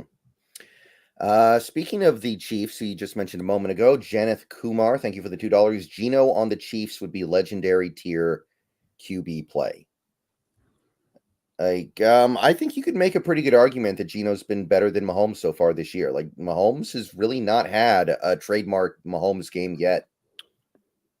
Yeah, I think that'd be a fair way of putting it. I think Mahomes is also dealing with the little bit of inadequacies that Geno doesn't have to necessarily deal with in certain ways. He's got better pass protection, but then on the other side of it, Rashee Rice goes down to a season-ending injury. The rest of those guys they brought in there through the years, from Kadarius Moore to Sky Moore, everybody in between, has not really worked and developed for them. So he doesn't have real separators out there at the receiver position right now. He's kind of trying to get it by, and Kelsey's 36 and he looks like he's on his last legs. It gets hard when you don't have the playmakers on the outside to get it done too. Even Mahomes needs those guys. Yeah, I know Kelsey had to come back for the three-peat, right? Like, you got to come back for the three-peat. But man, he really should have just retired. He's already like there's this TV show on FX. I think it's called like Grotesque. He's starring in it. Have you seen that? Yeah. Commercials for it. Like, you got to do that stuff after you retire, man. It's not even like a goofy cameo in a comedy movie. It's a serious horror themed TV show that he's doing. It's like, man, you needed to either retire or wait another year on that one. And sometimes with him out there, it's actually like sometimes the numbers are okay, but it's a mess out there with him sometimes. Well, he doesn't look in shape. I mean, and look, you win 2 Super Bowls, you have every right to come back with a nice little gut and be like, look, I just drank beer this offseason and went on tour with my girlfriend and chilled out and shot this television show. But he wasn't working out in his best. And if you want to keep playing at that age, you've got to stay on it. You look at Tony Gonzalez and even his body at the end. He had that thing without an ounce of fat, and he was absolutely making sure he's taking care of his body, the ultimate. Shannon Sharp at the end, when he was still at the Ravens, deep into his career at the tight end position, still keeping his body in great shape and able to go out there and perform. And I just don't see that same thing from Kelsey. I think he's lived his life a little bit. He's done what he's done, and he's had a great career, and he's played a lot of extra games, and he's earned a Hall of Fame, point. But it does look like it's at that finished point, which understandable at his age. You wouldn't expect him to go out there and be as dynamic as he was when he was 27, 28 years old. I mean, his great skill as a player, admittedly, is reading zone defense and finding the hole in the zone, I think, which he can Yeah. still do that, but man, sometimes he looks like he doesn't even look natural running out there. It's like almost like a baby deer sometimes. Yeah. It's just so lopsided the way he runs. But He yeah. used to be a yak guy too. He used to give you more kind of yak after the catch kind of guy, and that's pretty much all gone away as well. Right. But yeah, I think you put Geno on the Chiefs, you'd lose some stuff, but you'd also gain some stuff. I think you'd come out pretty good. I mean, you got Andy Reid over there, man. The great one. The one of the all-time great kings of making quarterbacks look much better than they are. Remember all the random guys the Eagles would cycle through back in the day? Oh yeah. Coy Detmer, Ty McMahon, or what was it? McMahon? I think it was Jim, not Jim McMahon, of course, but there was a McMahon in there, Kevin Cobb, AJ Feely, and then they go everywhere else and they're terrible. They can't play. Yeah. It's Nick Foles in there too. Yeah, he gets the most out of his QBs. He knows how to get those guys in great shape. And if Geno's on the Chiefs, I think they very well would be still undefeated at this point in time if he was running with them. So All right. Kirk Stemmer, thank you for the $5. With next year's cap situation and how both of you say the team is not yet built how McDonald wants it, why are you wanting to trade draft capital? I don't think Clowney would cost that much draft capital. The Panthers, they're just trying to get out of that second year of that contract at this point. They're a terrible team. They know it. They need to blow it up. They need to rebuild. And I think you could call them up and say, hey, we'll bail you out of that second year of the Clowney deal. And you don't have to give up very much at all. Yeah, the draft capital we're talking about here, Kirk, is at worst probably like a 4th round pick and maybe even like a 5th round pick as far as the flip goes. And that's very, for me, am I willing to do that to reinforce the ranks this year and how that can help you on top of with Clowney being under contract for another year, you now maybe are able to cinch up your edge group completely moving forward into next year, keeping in mind you're very likely at that point to cut Uchenna Nwosu no matter what. So you'll be down to Derek Hall and Boye as it is. That's already on the books for how that would probably go if this is just going to fit to form and go through the rest of this offseason, where you can save a lot of money off of Uchenna's deal if you go down that route. So I think it makes sense on a couple of different levels from that aspect there, Kirk. As well as as far as the cap situation goes, I went back and looked at it again. Over the Cap has updated themselves for 2025. If you look at it 4 weeks ago, Over the Cap had us at like negative 25 million. They currently have us with all of the contract restructures and DK's deal redone through. You currently are sitting on $6 million of cap space for next year. You've got $13 million of cap space right now. Partial amount of that will roll over. I ran the numbers a couple of days ago on looking at a new DK and Geno deal. Geno at about $47.5 million and DK at about $33.5 million. And running those deals and running those numbers and looking at other receiver and quarterback deals in the first year cap hits of those deals, you're going to save on a new deal for DK $5 million on his current cap hit for next year in 2025. You'll also save $5 million even on the even at $47.5 million per to Geno's new deal on an extension of 4 years. You would still be able to save $5 million on what he currently accounts for on the cap. So there's 10 million there. There's the 6 million that exists. There's probably about the $8 million you're going to roll over. So right there out the gate, you got about $22 million of cap space. You then have the Uchenna deal, which creates a ton of space that you're going to probably get out from into that. Walk me through on a couple of these deals, Brendan. We got there's a couple of Noah Fant. We could get out of Noah Fant's a no-brainer on that one. Draymond. Maybe. Draymond Jones. So those three between Draymond Jones, Uchenna Nwosu, and the third guy on that, Noah Fant, that you put that together with the $20 million of cap space, kind of wrap that all together. And now you can get the other deals done for those other guys we talk about. Because remember now on my deal here, I've already got the deal done for DK. I've already got the deal done for Geno. Now with that remaining money, I can get the deal done for Mafe. I can get the done. If I want to do Tariq Woolen, I can get that deal done. And yes, even Charles Cross in addition. And yes, I will still have money left over to be able to operate my normal business. Will I be able to go wild and crazy out in free agency? Probably not. But will I be able to sign up all of our foundational guys and still be having plenty of space? Yes. So I know that it looks weird right now, 2025 for the space, but we actually do have good functional space for cap room into next year. Right. And the Clowney trade would not drastically affect the cap next year because, again, the remaining money due to him this year, I believe, is $1.5 million. Correct. And you can always adjust the deal to with Clowney on that other side, right? With the void or something, because 26, 27, you're currently top 3 in cap space. So there's also that part of it where there's ability to massage numbers out into 26, 27 because of how well you've set the stage in those years with how few contracts you have on the books. Right. Remember, we got Carlos Dunlap in 2020 for a 7th-round pick and a backup offensive lineman. Mhm. So these guys that you're trying to trade for usually do not cost as much as you think because No, they teams don't. are just trying to get rid of them, especially mid-season when the team is garbage. Right. And that I know that Panthers team has won a game now, but they know they're no good. They know they're Yeah. not winning anything. Yeah. And they know they need to build up draft capital to reinforce, if they want to go get another quarterback now and you're looking at a package, they're going to need to, go that route with it here. So I wouldn't shock me in the least if they start to try to build up their cap. And if they're not winning now, what's the point of having Clowney? Clowney was a move about, we think we can win this next year. And if not, then I think you do go this other way with it. Mm-hmm. Okay. Feed me more Seahawks. Thank you for the $2 yet again. Is Cam Young coming back this week with Murph out? I didn't see him on the injury report, but I don't think he's been elevated yet. So he's probably not in football shape. Yeah, I would imagine you're probably still 2 weeks out on Cam, I would imagine. Yeah. It is worth noting he fully participated in practice every day this week. So he's getting close. But it was never going to happen on a short week, I don't think. No, I would be surprised if we do see Cam out there this young. Possible, but I mean, because they can bring him back once you elevate him off the pup, you can bring him anytime. But maybe by the next game, next game would make sense with a long extra week there. Yeah, and I mean, don't expect him to do that much. I mean, Hankins is actually playing fairly well. Maybe not so much in this recent game, although I didn't think it was as bad as some people were giving him crap for. Like PFF killed him. I didn't think he was that bad. No, he's been really good in other games, and it just wasn't as much where he had been. Yeah, but when Murphy's back and Hankins is out there, don't expect Cam Young to play a ton. No, it'd be more of a load balance thing. I think part of why you see Hankins having an issue here is he's now through the third game of him playing significant snaps, and that guy is 33 years old. It's a little bit like Jaron on that, where it's like you do want to get those guys in that pocket of the snap count because they can get, probably tired out pretty quickly at that age. Right.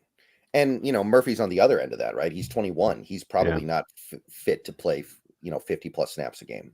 Agreed. Yeah. Long live the king. Thank you for the $5. I think like this, McDonald was a high ceiling hire. We probably win against New York with a Dan Quinn, but we're building for a high ceiling, not floor. Yeah, some of the Dan Quinn stuff this week after that Giants game, some people talking about the Dan Quinn stuff is just like, man, I know you were the same people who freaked out when we were talking about hiring Dan Quinn in the offseason. You are the same people. Do not bring that to me right now. Yeah, there's a rush from some of the fan base to get to a reactionary state on this that I don't quite understand myself. We were touching a little bit of this at the top of the show, and that is that there's this weird rush by NFL fandoms to get to a conclusion. And so that then you can be the first person to sort of say, see how smart I was to be the first to say that this thing was the thing that was going to happen. And so you get all these people that are just spinning themselves as fast as they can to get to a point of saying, shouldn't have fired Carroll. Shouldn't have fired. Like you start hearing some of that too from this last game, right? Those people who it's those people that will say that, and they'll come in the last two games, the Lions and this, and they'll come into my chat and say that, but then they're deathly quiet through the first 3 weeks. And it's the same people that will do this with the Geno stuff, where they're quiet throughout this first year with Geno. Geno goes out and has his first bad game, and here they come in loud as they can be, spamming my chat, saying it over and over again. And I really think under new coaching staff in this first year, more than ever, people have got to be more in a pocket of less about reaching ultimate conclusions about this team and more enjoy the process of it, unfurling and coming together and, processing through, because you're probably going to be likely wrong if you're trying to reach certain conclusions 5 games into the season. You're going to be made to look kind of foolish when we get down to the final year. And so I don't know what this is as far as this pull from fans to should have made a mistake here with this. This is why you can't sign Jake Key to a contract extension. This is why Geno Smith's not the guy. There's always this just knee-jerk want to push at times from some out there. And I go, let it just go and unfurl out. And if Dan has success with Washington, it doesn't guarantee that he was going to have the same success here with Seattle if he came to this. It's about the conditions. It's about where you're going. And I think that Long does bring up a good point, and that I think that there is more of the upside if we want to break that down to it and what McDonald brings versus I think what a Dan Quinn does bring. But Yeah, it's weird. It's weird some of the reactions you get out of these games where people just jump to these ultimate conclusions of certainty of where they're at. Where you're like, how do you get to that spot off of just this one game off this? And you have others where it's not been that way. And I don't get it. It's kind of a new fandom thing that I don't remember as being as much a part of things 20, 30 years ago in the sport. Yeah, yeah. The Dan Quinn stuff that I heard from some people this week really set me off because when I talked about the Seahawks hiring Dan Quinn in the offseason, I wasn't even that against it. I didn't love it, but I didn't think it was all bad. Like I thought, there's some good stuff here. People freaked out. They were like, "Oh, if you were going to do that, just keep Carroll. That's the worst hire ever. He's terrible." And these same people are now like, "Oh, I guess we should have hired Dan Quinn because Washington's 4-1." Even though they're 4-1, despite their defense not being any good, they're 4-1 because they have the best offense in the league. Like, does Dan Quinn have a lot to do with that? I don't think so. Yeah. What Dan Quinn have to do with Jane Daniels being magical and having Yeah. one of the best starts to of a rookie quarterback that we've seen in the last 25 years? Like that, it's like, how much does he have that effect on that? I don't know on that. And I do agree with that sentiment on it. If you were going to go to Dan Quinn, there's no point in firing Coach Carroll. Because what is Dan Quinn going to do differently than what Coach Carroll's doing? Yeah. Well, I guess the one thing with Quinn and the one thing that people, I think, don't give him credit for is how good he is at building a staff. Like when he was in Atlanta, that staff was stacked. He put together Shanahan. You had Raheem Morris on that staff. You had McDaniel, I think, on that staff. So many guys would go on to become either head coaches or really successful assistants in the NFL. I give him credit for that. That's the one thing he could probably do that Carroll would not. But do you like Cliff Kingsbury for Geno Smith? I mean, probably not that, but would he have found somebody more suited to Geno Smith? Because he found somebody suited to Jaden Daniels. I don't think he hired Kingsbury because he just thinks Kingsbury will be really great no matter what. He hired him because it's a fit for Jaden Daniels. Certainly possible. Certainly definitely possible there. But yeah, it's like as somebody who runs a YouTube channel talking about the Seahawks, and you do it as well, you're trying to get people to look at things logically and rationally, and it's just so disheartening when people freak out after every single game, every single play, even. Yeah, calm down, knock it off. Yeah, it's chill out. I get we're all emotionally wrapped up in it, and I'll be one of the people at the front when there's an ultimate conclusion to be reached, like we did with Carroll last year. You and I didn't get to the spot lightly. It's where people would give us a hard time at points on our opinion and how hard we drove on that. But we drove as hard as we did on that because it was not an overnight evaluation. We didn't just have a collection of 3 games over a given season to arrive at the point where we're out, we're done, this needs to go. It was that this was something going on for years. It was a trend that was not changing. There was no hope that it was going to change going into the future. And so the Seahawks had to do something. And that's why we reached that conclusion at that point. But that's not the same thing of what I see people reaching on some of these conclusions where, number one, they've got pre-built biases that you can completely see, because I'll see, and you see the same thing. I see the same usernames. It's like these people will think, I think that like, they come in and they have a comment that's kind of out of pocket, that's not right, not wrong. And then they come back 3 weeks later and it's like, they think that you aren't aware of what they had said before. It's like, well, where were you for 3 weeks when this guy was going off? Like, where's your intellectual honesty on this one? And it's like, well, it doesn't exist because I've got a pre-based bias to this player. I'm anti-DK, or I don't like Geno, or I don't think that they should have moved on from Coach Carroll. And they just get dug in. And it's not, I don't think they're doing themselves any favor in enjoying the sport by doing it that way. I think you're going to just spin yourself into frustrating circles and be angry all the time. And if that's the way you want to enjoy your fandom, go for it. I won't knock you on that. But I do think it just isn't for the betterment to just always be ready to have that knee-jerk reaction to things as far as big picture items go. Oh, we didn't get the right coach. Oh, we can't do this to this guy because he had this one game where he did this. He's garbage. He doesn't deserve to be here. I don't know.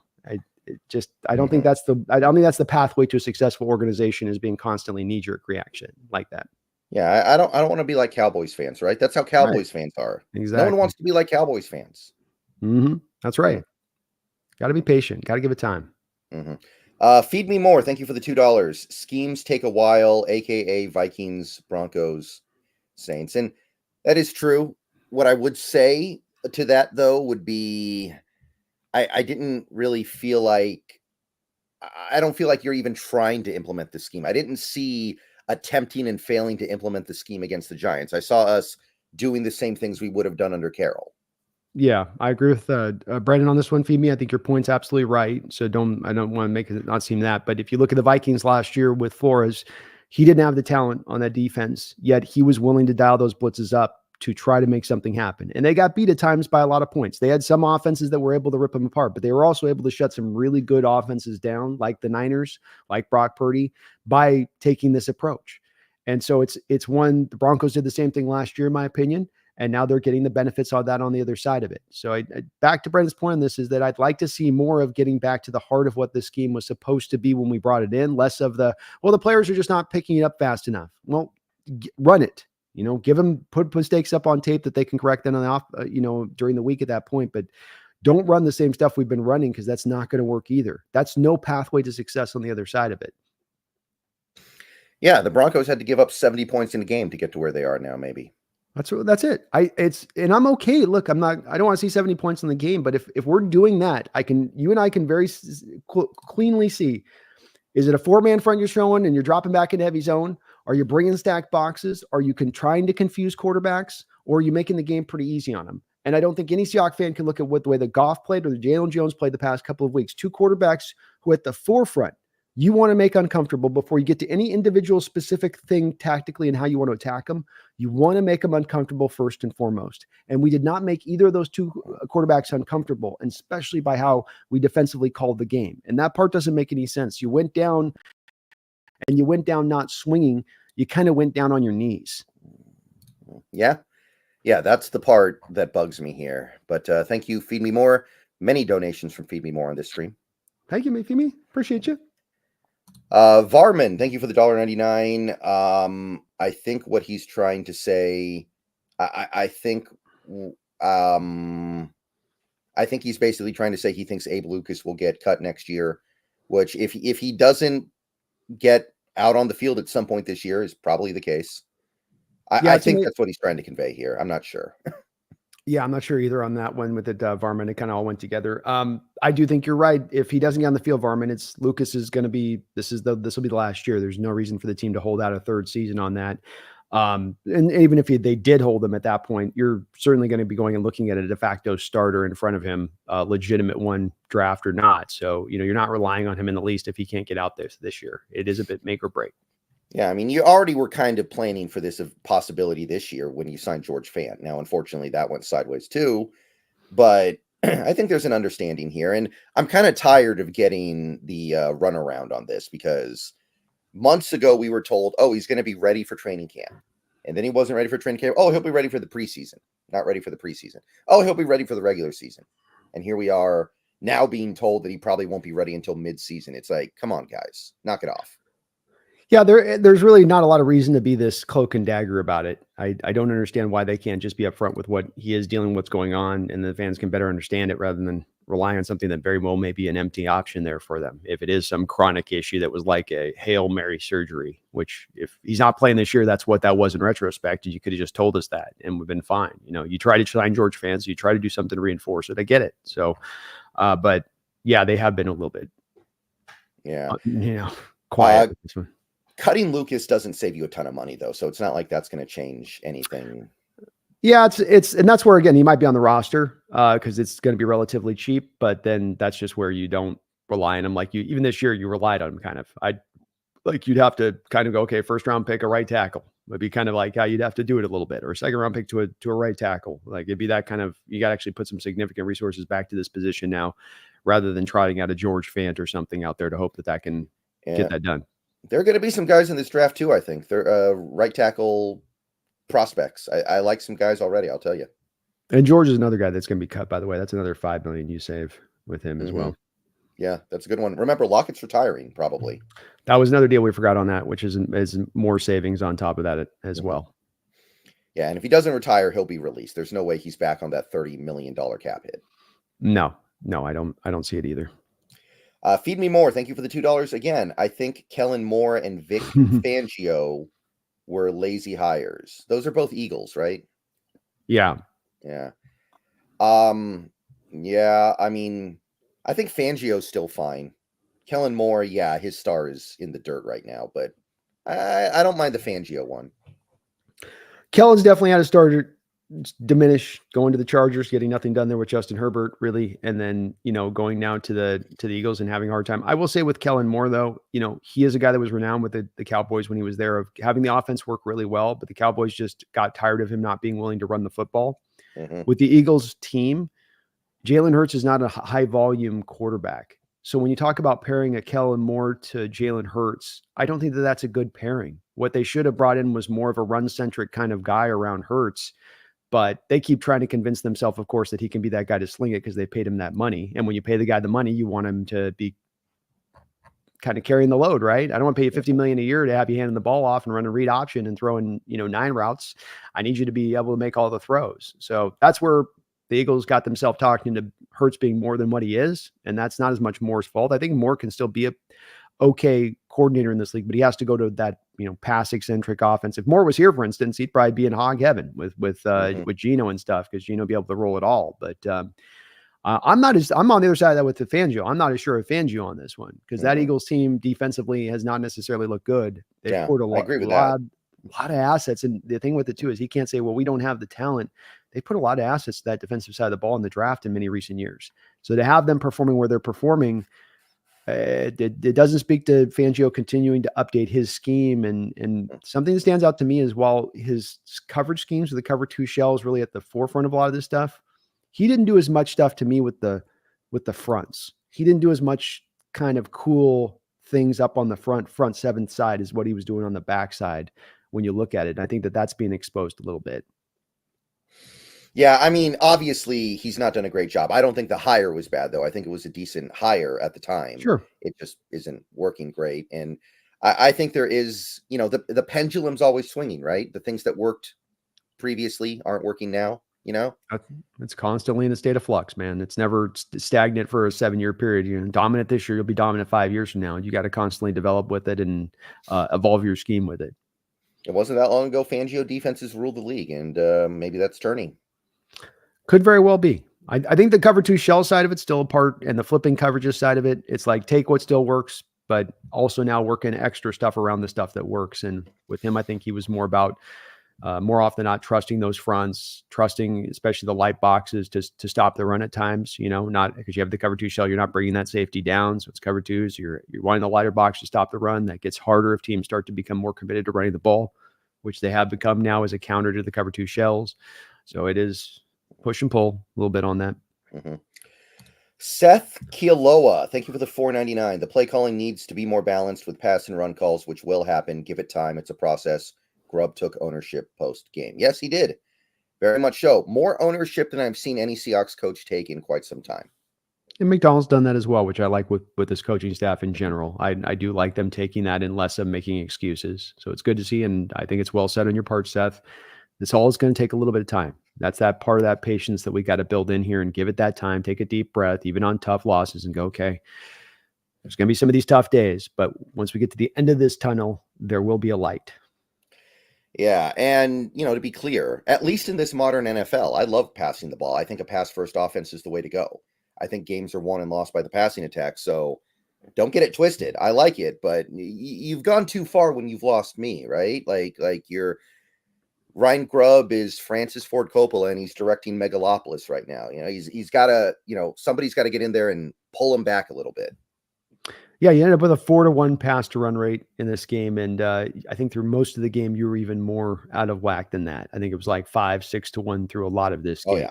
And that's not going to get it done. That's allowing you to become way too predictable, especially again to allow the offensive line to be put in that situation where not only they're having a hard time holding on for dear life with the talent you have out there, but then you're giving the defense an indicator every time that's probably going to be passed and that they can just not have to play the run at all. And it's not a recipe for success. Mm-hmm. Yeah. What was it? 7 rushes in that game versus 55 dropbacks or something. It might've been right around there because Geno Smith was almost our leading rusher in attempts, not yards. He almost had more rushing attempts than Ken Walker in that game. And those aren't planned, right? Those are scrambles. Those are passing plays that turn into runs. So they are. And again, I think I don't want to put it all on this, but we got to also come back a little bit to the defensive side of this because you are into the third quarter in this game and you're 10 points down. And no NFL team, when they're going to be 10 points down late into the third quarter, is going to be starting to, let's run the ball. Can he run the ball earlier, better? Yes. But then we also have to consider, again, back on the side, for that drive, that long drive that got down the field, and then it's a fumble recovery, and then you go get a touchdown. What then happens on the other side of that? You're kicking the ball back to the offense again, right? That's not going back to our offense back on the field. That's back to their offense. So you have a first half where you completely lose the time of possession. Then you find yourself midway into the third quarter, and you're down by 10 points. You can't run. And this is also in conjunction with the fact Grubb's aware of the fact his defense isn't stopping anything, right? So it's not about us just getting back to 10 points. It's like, are the Giants going to put up another touchdown in this game? Are they going to put up another drive that I've got to overcome offensively in this game? And you maybe don't want your OC to be thinking about that, but I think it's also a bit of kind of human nature when the defense is playing like they are. It's like you'd have to completely turn a blind eye. And I just think it's impossible in that moment because you're trying to factor a lot of things in as an OC in your play calling. And that's just one of those things I think that you'd be building in. So that did make this one a little bit harder. It's less to excuse it. I'm not trying to excuse it. Early on the game for sure could be better. Last week against the Lions could have been better, but especially in the first half. But especially in that halfway third quarter, I think it would have been hard to pull off at that point.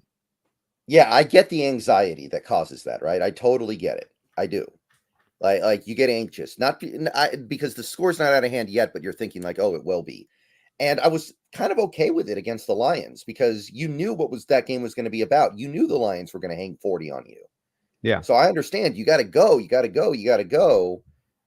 But there's still got to be a better way to do it than that. There's still got to be a better way to do it because, yeah, the offensive line isn't good at run blocking. They're not good at pass blocking either. They're not good at anything. So it's not like you can say that, oh, they're only good at pass blocking, so we're just going to pass. Well, I think you got to too. If you're not going to run the ball, there's got to be more of the shorter throws. They did later in the game with this to Walker a couple times, Brendan, where just little short throws underneath, let him catch it, have some blockers set out ahead, and it becomes like a run play. Where okay, if you're not going to run the ball, then some more manufactured kind of throws in there. Just throw it out to the flat, get him into here if that's the way you want to go with it on the other side of it. And he did start to do that a little bit later in the game and had some success. But there's more room to do that stuff on the side in the front part of the game, rather than looking at times, I think early in the game, we try to kind of push the ball down the field a little bit.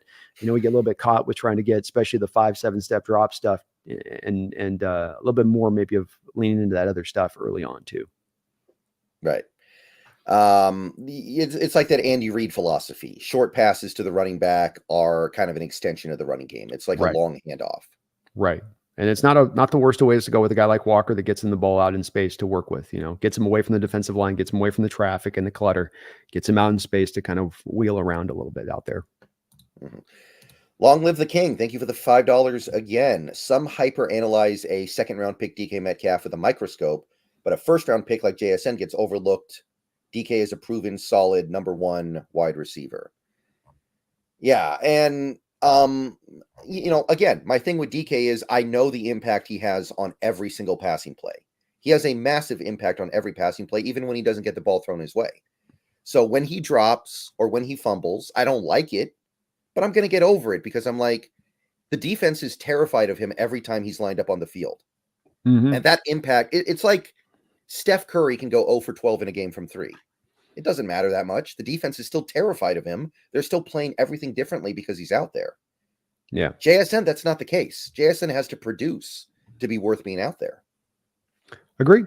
Yeah, there's a lot of value DK brings to the field beyond just receiving. That's plenty in what it brings on its own, and he's certainly outpaced JSN on just that side of it if you want to look at catches and receptions. But yeah, it's JSN at this point.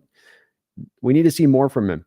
I really do. You're the first receiver taken in that draft. Most of these receivers taken in recent years have been pretty good. Now, Quentin Johnson, the guy taken behind him, hasn't necessarily been great. Zay Flowers is still kind of fully rising to where he's going to be as a player for the Ravens, who went a little bit after that. But I'm still at a point where I'd like to see more from JSN on this, even if it's just getting more consistent in catches. If you're not going to get more targets, if you're not going to get more open, you're not going to be taking the top off the defense, then the opportunities you are given, you need to receive and make those catches, especially on rudimentary, simple catches that are, real base football play, stuff that you were running back in junior high.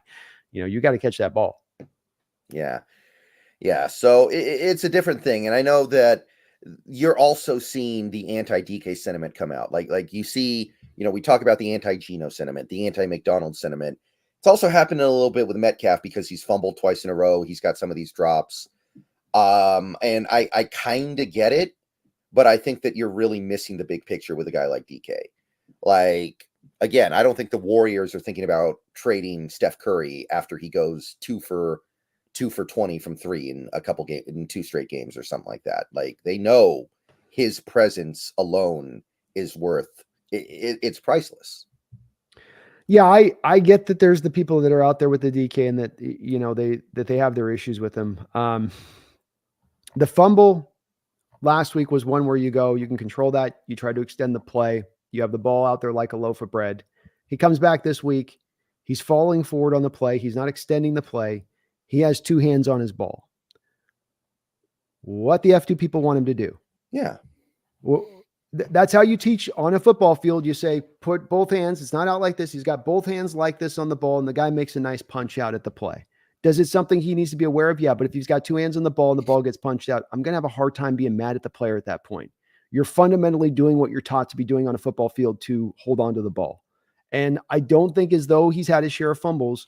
Most of the fumbles, even the anti-DK people would agree, have not come by him holding the ball with 2 hands, but have come by him doing too much, by him trying to extend himself by too much. The problems from DK come from him by trying to do too much. It's never by him not giving out effort or being lackadaisical. It's by him doing too much. I'd much rather tell a player pull back than have to tell a player engage and go forward. I look at that defense this last week. I see a defense of a bunch of guys I have to tell, go forward, get after it, go. I don't have to do that with DK Metcalf. I never have to do that with DK Metcalf. And that's one of the reasons why I go, that should not be the point of emphasis. This should not be our point of concentration, those parts that are helping this team win football games. It's not say that player's perfect, not say that he rides on high and he can never be above any kind of criticism. It's that you want to put the criticism in the right place. Who's responsible for the majority of this loss? Who's responsible for the majority of the past 2 losses? Is it really DK Metcalf with his 2 fumbles and a drop or 2 here? Or is it more of a defense that gets no stops and is getting run over right to left, back to forth, however you want to give it to them, they're going to take it. And that's why the DK stuff that gets caught up of coming out of these games is understandable to put some criticism, but it gets hammered. These people that are anti-DK people, you got to understand, me and Brendan, we get hammered by you anti-DK people. Like, you're a smaller contingent than the whole overall fan base. You are. But you're really, really loud. Mm-hmm. And for being such a small minority opinion, being that you're not the majority of opinion, you should probably be a little bit quieter on that one.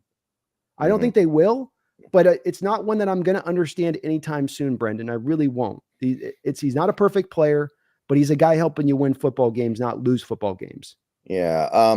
You ever heard of the, this was another Bill Simmons one, the 90-10 rule in sports? Mm-mm. Basically, the idea was, with the exception of generational talents like LeBron James or Shohei Ohtani, every player, even the stars, are going to have something wrong with them. Like, they're going to have the 90% good and the 10% bad. The difference is some players, their 10% bad is like right in your face. It's like very obvious. It's fumbling, it's dropping, it's stuff like that. But other players, they have those same problems too. It's just some of them have problems that are very quiet. Like when Lockett was in his prime, he had problems.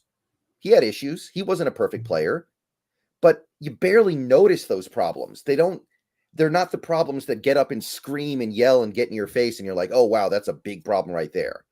But the problem is still hurting you just as much as they are with the other players. Agreed. And the example he used at the time was Kevin Durant and Russell Westbrook when they were playing together. Kevin Durant had problems, but they were very low key. They slipped in under the radar. They were like, oh, he wasn't strong enough to get away from some defenders to get the ball.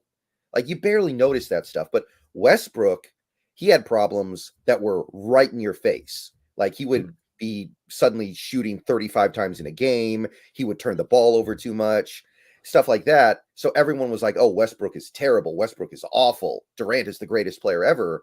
In reality, they both have probably about the same strength to weakness ratio, but one guy has problems that are just blowing up in your face and the other guy's just sneaking his in.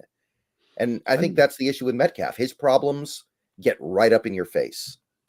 Yeah, I think that's true. They're very dramatic and they show, because of that, they sit in the people's mind. And that thing that happens, we talked about earlier too, like the block kick comes into this, right? Where it's The 150 other plays stop counting, and it becomes this one play in the game that people will get caught up on, or a 2 play points of the game that they get caught up on, and the rest of the stuff gets thrown out the window, which isn't how we should really balance this. We should be taking it all into account. What's the cumulative? What's the net? That's what we're looking at.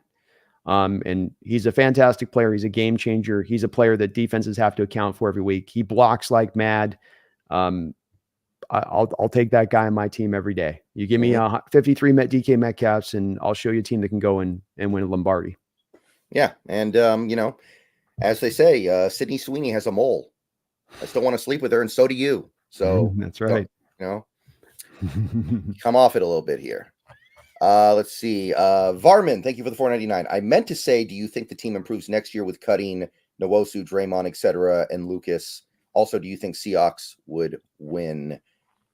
Well, I don't know what you mean by win. I don't know, like win what? Win the division, win a game. I imagine that Draymond money could go somewhere to make the team better. Sure. So it comes down to Varman. Nwosu in his first year was a great pickup in free agency, and he had a great first year for us. Good run defender, good pass rusher. Last year, you had pretty much the whole year absent, like 3 games, he was gone.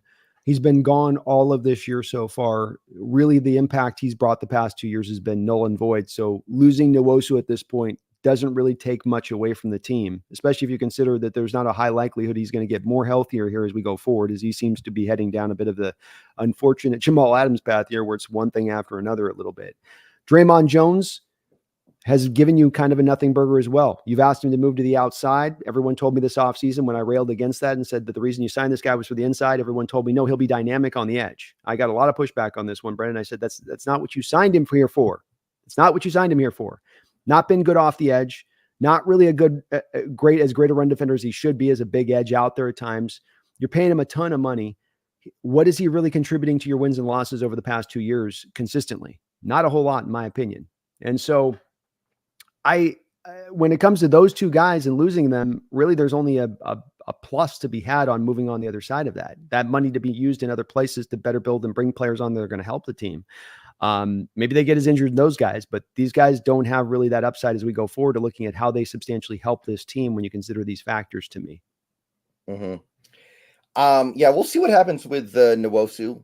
Like, I don't want to freak out too much when it could be fluky, but my fear is that when he comes back, he'll have lost some of his explosiveness because these injuries just keep happening. I think that's a legitimate fear at this point. So I want to see what Nwosu does in December, because I do think he will be back this year. Yeah, I'm not closing the book on any of the guys with it. There's plenty of time for them to do some turning around here. But if it just fits the form of the way it's going, Varman, then that's where I would expect the team to turn with it, because you're not going to pay these guys at this mark unless you're getting the real production from it. And sometimes not their fault. Like Nwosu had the dirty hit at the start of the training camp that started this off. It's not his fault on that, but you're going to have to make some tough decisions, because you have guys you got to pay a significant amount of money to this offseason. We have 5 major contracts, market setting type deals almost, you're going to have to hand out this offseason, and you're not going to get that done by keeping everybody. Yeah, and the good news is you're liberated to do that, because Derek Hall has become who you thought he was going to be when you drafted him. And even in this one game where the defense really did not play well, I felt like Derek Hall was still out there doing his job, and he played a good game. So really happy about that. That makes everything easier. He's really come forward. Yeah, you feel better about it because of that, especially the development of Hall. Upo, thank you for the $10. I'm starting to think that Cam Ward is one of those rare QBs that can win games by himself. That means with 10 other average guys around. If we trade up to draft Cam, I won't complain. Geno equals love also. Yeah, that was a very interesting game. Did you happen to catch that game on Saturday night, the Miami game? I've watched a couple of theirs this year, but I didn't see that one. Yeah, they fell behind like 25 points in the fourth quarter, and then just came storming back. It was something else. I like Cam Ward fine, but I must admit that I fear that some team is going to get ahead of their skis here and take him much higher than he should go. Like right now, the mock draft database has him 9th on their big board. I can't circle the wagons around that one. That's too high for me for his skill set. Yeah, I like him a lot, but I'm with Brendan on this one, where guys are locked into where they're locked in for me. And I think with quarterbacks especially, you see teams that get themselves into troubles when they start to raise guys up. Malik Willis going to the Tennessee Titans, Pickett going to 20 to the Steelers. Guys that shouldn't go really that high that start to get too elevated because of the scarcity of the position and the need of the position, and teams starting to overextend themselves. That I think Brendan's right, where at this point he's on track to probably get overdrafted from where he should go. I think he's right at being about a fringe first rounder, 25, 24 in the first round. He's not got the biggest of size. He's going to measure out about 6 feet tall, I think, when it's all said and done. Maybe they'll do that extra, give him an inch or something at the combine with his hair or something, but he's about 6 feet on the field. He's not the biggest, most stout of guys. He's got okay mobility, but it's not upper level mobility, and he's got a good arm. I don't know if I go great arm. So there's some stuff there to kind of take into account with him on that puts him into a first round point for me, but he's a good player. I just don't want to go to that. I think at the very least, Brendan, if not ninth, I think he goes as it's trending right now in the teens. And even that would be a little bit too high for me. He's got that Sam Howell mobility. Yeah, exactly. It'll be like 4'7", but let's break it down. 6 foot build, 4'7", slightly above average arm strength. Is that a top 15 first round pick, or is that more into like 20s? Yeah. And at some point this year, we are going to do a show probably more dedicated to this, but I think there's a lot of pumping up quarterback prospects right now because the quarterbacks this year suck. Mm-hmm. Like Carson Beck is currently 8th. You can't tell me Carson Beck should go any higher than like the 2nd round. You can't tell me it. No way. Jalen Milroe is currently 11th. I know he's playing really well in terms of like numbers, but I'm not convinced he's a pro quarterback. You can't tell me he should go 11th. That should be a guy who goes kind of like maybe Jalen Hurts went, I think. They're both third rounders to me. I would even say that, and that's their height to me. That's as high as I would take those two players. So I agree with you. I think there's a lot of Riley Leonard's like this too. There's a lot of guys that really should be looked at in that. What it is, Brendan, is that we don't rarely get many drafts that have a huge collection of 3rd round quarterbacks, right? Where they're not those back end 5th rounders, right? They're not the Milton types of last year where you're like, oh man, he's got an arm, but there's so many holes here. They've got some legitimate talent to them.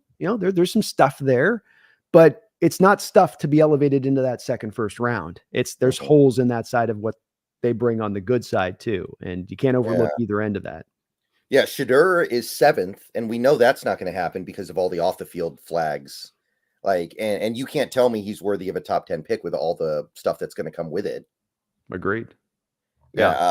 Quinn Ewers is 12th, and he's not even the best quarterback on his own team.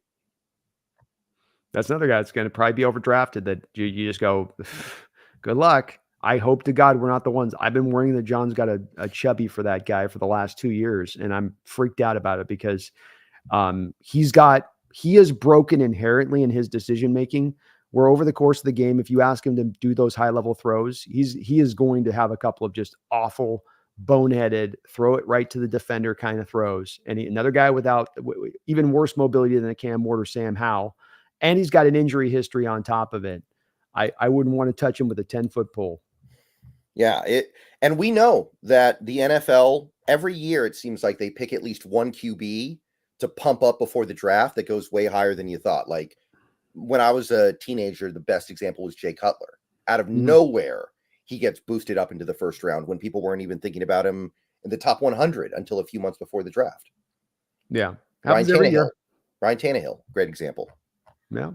No, it happens every year. This goes on. We see it, and you want to be the team to avoid it. It's again looking at what teams do and make mistakes, and a trend of making mistakes and going, hey, look, this is not something I have to be a psychic to see coming down the line. I can see this team doing it, and that team doing it, and that team doing it, and that team doing it, and it's failed for them. So I'm not going to go do that thing. And quite honestly, I think that this is a part of the reason why where so many fans, Brendan, the last 2 years have been pushing John Schneider to go trade up in the draft and go get the quarterback and go do the guy. I think he's been kind of operating a little bit of this philosophy in place because he hasn't been as sold or not wanting to give up as much draft capital to go move up and get those guys that were up there to have to go and make those moves. Right. But thank you, Upo. I do like Cam Ward. He might be my QB1. That doesn't mean I'm going to rank him all that high in my ultimate big board. Yeah, agreed. Yeah, he probably would be my QB1 to your point on that, but not, again, it'll be in that 20s range. Y2K, thank you for the $2. Are there any teams that do a lot of zone blitzes? Let me think here. Like the Vikings are the team that blitzes the most right now, but I mean, don't think there's it's zone much. blitz concepts in all teams in the league, Y2K, but I mean, to the heart of your question, the zone blitz concept comes from Blitzburg. And Blitzburg, for about 25 straight years, could run that same kind of conceptual zone blitz stuff that they could get away with, to changing personnel and all that stuff. It had to kind of change over probably about 10, 13 years ago, where you couldn't make your blitz run system based all off of the zone blitz, that it would get cut up, that quarterbacks would be smart enough to target those defensive tackles dropping into space. But every team has zone blitz concepts built into it. So a Vikings team has zone blitzes built into it, but they use every blitz in the book to go after you. We've got zone blitz concepts built into it. A lot of times when we're bringing double A gap mug pressure, might see those two linebackers go and two defensive tackles drop out. But it's not something that's run as a forefront philosophy of any defensive unit in football right now in their blitz concepts. Yeah. I feel like it's a little too easy to beat if you're doing it too much. Yeah. The whole point of it is to catch them off guard, and you can't do that if you're running it at a high rate. Eric, thank you for the $9.99. I'm rooting for Geno so much this Thursday. He is going it his all, and I really want him to get a signature win against the stupid 49ers. Geno is such a pleasure to root for. Great guy. Yeah. Really is, man. He's been a tremendous player for us, but to Eric's point, it's been very, for me, easy to get along with this because he does everything just like you'd like ideally your quarterback to do from a leadership standpoint, taking ownership, even if it's not his fault, elevating the cast around him, not asking the cast to elevate him, but him elevate the cast. He's doing all those things. And I'm with you, Eric. I'd love to see him get a signature win here. It's one of the places that people will bang on Geno. Well, who has he beat? Like they treat like he's the one that single-handedly has to beat these teams and stuff, like what quality team has he beat? Like what, he can't play defense and offense too. So I hope the same thing, man. And I'm perfectly happy with this guy being our quarterback of the future. We're talking about this draft just a second ago, Brendan, and these quarterbacks coming out are not the greatest of quarterbacks. You want to get all big-eyed for these QBs and get your QB of the future. And I just want a fresh guy. I just want a new guy. I don't know if these guys are going to be the guys to get it done, both in the short term and in the long term. And you got a guy right now in-house that can do that. And he's 33 years old, got a couple years left. And I think he is the future for us as we go forward. Right. You do not want to be the guy drafting a quarterback in a draft that is like this. That's how you end up having to overdraft somebody. Like, wait for the draft class with the Caleb Williams and the Drake May and the Jaden Daniels, because at least, even if you don't get one of those guys, at least the other guys have a chance of falling to you at a reasonable slot. Yeah. Well, and to your point, this year, we're going to have about 5 or 6 teams that are in that QB needy spot. So how does Quinn Ewers, how does Shadir Sanders, how does Cam Ward get picked in the top 15? Because those QB needy teams are going to be chomping at the bit to pull them. So it's not only not you don't want to pick them really, but then you're going to have to overdraft them to get them on top of it. It's like a double crap sandwich of bad. Yeah. I'm still waiting for like Ashton Kutcher to come down and tell me I'm getting punked on Carson Beck. There's no way this guy's a top 10 quarterback. No way. I think after the Alabama game, his stock dropped considerably. He did not perform well in that game. And, he's got, his limitations are so much. I do not know that he is going to be elevated up where people think he's elevated. The arm strength's not there. The mobility is not there. And the decision-making is a little bit touchy because so much of what he does is pre-scripted in that offense. He knows where he's going prior to the snap. He knows which play, where it's heading to. He's not really processing back there. So I don't know how that trio of skill sets together gets a guy elevated into a second round stage. Because what do you lean your hat on as an evaluator of that? You're like, well, doesn't have the big arm. Well, doesn't have mobility. Size is okay. I don't know. I think you come back to the thing like this is like a Pickett then, isn't it? Pickett, not a lot of size, not a big arm, 1 year really of production, gets him elevated. I think that's where teams look at that as like, ooh, that's a pratfall there. That's that's fool's gold right there. I think best case scenario, he's like, he could be like Matt Hasselbeck, right? And Matt Hasselbeck needed things to kind of break perfectly for him to have a good NFL career. Matt was like, I think it's 6th round pick or something too with Green Bay. So it's like, you take him there, that makes sense, but not up in the 2nd, 3rd round when there's not a defining NFL skill set from that player. You're drafting more for the program at that point. You're drafting more of like the Georgia lineage almost a little bit there than you're actually looking at the player itself. Yeah, remember Ken Dorsey? Remember Ken Dorsey? Miami guy. Yeah. Yeah, bringing him up for absolutely no reason whatsoever. But remember Ken Dorsey? No, it's same kind of player though. Yeah. Big program and not a big arm, kind of frailly built, and but had the cast around him with his shot keys and all that at the time to go out there and light it up for Miami. Mm-hmm. Varman, thank you for the $1.99. Think the O-line will be decent next year. Well, we don't have enough information to draw a clean conclusion on that. We need to know what they're going to do about the offensive line in the offseason.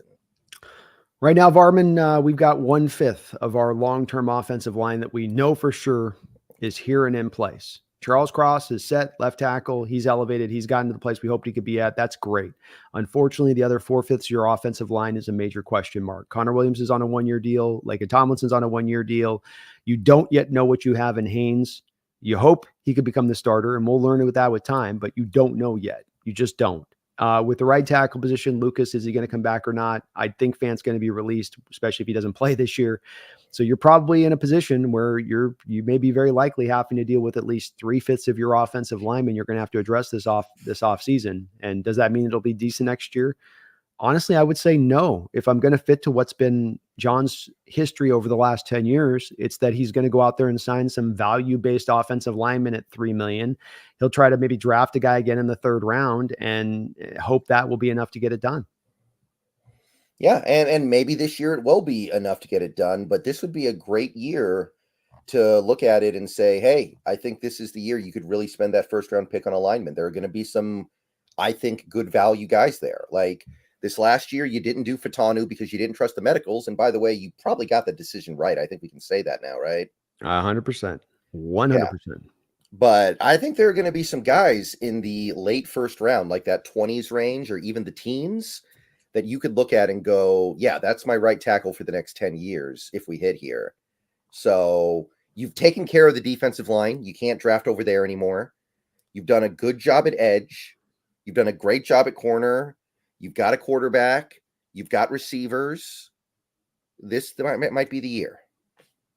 I would love to see him, man. Go right tackle 1st round, go back to guard 2nd round, just hammer it. And I think you'll get the benefits of that, and you'd get the benefits of that very fast.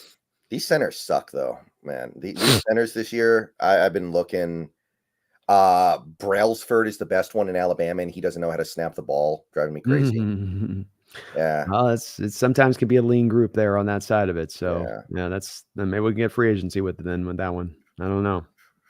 Maybe Connor comes back. He's not playing great so far. Maybe we get him at a discounted rate, and maybe we're like, hey, another year from that ACL tear, we're going to get better stuff. Maybe. I'll tell you this, at least he's like getting into that 22nd range of PFF, with Blythe and Brown the last 2 years. They've been like not even in the top 32 top centers. They've been in that spot where they're like 34, 35 in their PFF rankings where you're like, you can't even get into the top 32. Like there's a backup in the league better than you out there when they get out and play. Yeah. Not what you want. No, but he's actually up to kind of into, he's not playing well, but he's at least up into kind of like marginally better from where they were. He belongs in the NFL, which I can't say about our last couple centers. And he might get better as the year goes along as he gets healthier on that knee too. And build familiarity with these players. Right. Yeah. Exactly. So it's possible. Seth, thank you for the $1.99. Is there a way to move on from Draymond Jones? There's always a way. It's going to be a little more expensive than we wanted to, but I have a feeling it's going to happen at this rate. Yeah, I'll give you the exact breakdown here on this. So you get into this offseason, you're going to probably make Draymond. What I would guess is that the team could see about potentially trade. I'm going to guess that there's not a trade to be happened because of how much base salary he still carries. He's got a $16 million base salary.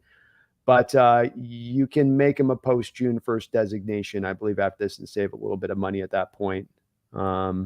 I'm looking at this right now. So 16 million, he's at 9 on the bonus. So just trying to check these deals here. So 2 million. Yeah, you got a prorated bonus beyond that a little bit that they've stretched out some of that, but you can save a little bit of money on that. You can post June 1st it as well.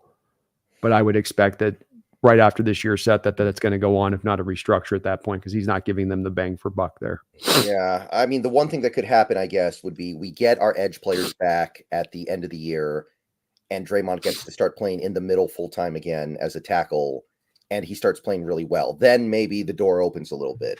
Excuse me. Sorry, that was a nuclear explosion right there. I know we've gotten allergies bouncing back up here the last couple of days. The change of season, so it's been brutal. Yeah, that's a possibility as well. That maybe they find more of a home from the inside. People have also said they don't feel like Draymond's a fit in this defense for what McDonald wants for the bigger, defensive lineman down there. He's, I think, just a man a little bit at a time, too, on this, just a tiny bit, but it just hasn't worked with him at edge enough. He's not giving you enough out there to make this make sense. Yeah, and again, that was part of the equation when you moved on from Carroll. You were going to bring in a coach who was going to look around at the roster that he inherited and be like, there's some stuff here I just don't like. Maybe it's good. Maybe another coach would like it, but I don't. And maybe Draymond's part of that. Yeah. And coaches do typically come in, Seth, and they'll need that year to assess who's their crew, who's not their crew. And so he'll make the determination with Draymond, and we'll see how it goes. But if I was a bet man, I'd go that way with it probably. Mm-hmm. Jordan, thank you for the $5. Let teams overdraft like this last draft and take the good players they decided. Yep. And take the good players they decided not to take. Yeah, that's a great strategy. Like, forget Byron Murphy for a second, which is a good example of what we're talking about here. But I think the Raiders probably feel pretty great right now about getting Brock Bowers at 13, while almost everybody in front of them took a quarterback. Yeah, I think that's where I want to stay in that pocket of value, Jordan, to your point, and why I harp on this so much, and I probably drive people crazy by mentioning it over and over again, but why it's so important to stay in the pocket of value when you're drafting, because there's so much of a pull to go to need. I get questions from people where they say, so for the first 3 rounds, should we draft a right tackle, middle linebacker, and then a guard? I go, well, that's just about drafting for need then, isn't it? That's all you're doing at that point. And you gotta turn away from that as much as you can. That's how you get LJ Collier. That's how you get LJ Collier. That's how you end up with a Jermaine Ifedi. That's how you end up stretching for guys that aren't going to fill what you're thinking they're going to fill. You're going for the need, but you're not getting the player that's actually going to perform the way you want them to perform, because you're driving to need and not for the best player.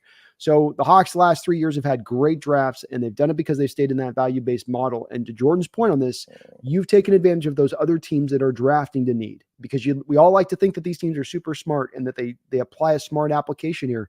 But there are so many teams that draft for need, and you can see it draft after draft after draft. Even a team like the Rams that draft relatively well. Look at the desperate trade that they had to make to go get Braden Fisk, because they lost out on trading up for Byron Murphy, and they had the desperate need for a defensive tackle that Aaron Donald left. Is that going to work out in their favor? And I know that Braden Fisk has all these pressures and whatnot, but if you look at the pressures he's generated, it's all off of these stupid stunts that the Rams are running, Brendan. The guys can't win one-on-one, so they run these stunts constantly, and that's that whole combine they did, right? Because he's super fast, so he just runs around the edge, and he can do that, but that's not the same as a DT like Byron Murphy that's going to heads up, beat a guy, and whoop his butt right off the snap and get to the backfield on his own. It has to be kind of manufactured for Fisk, and they had to give up a future second to go get Fisk.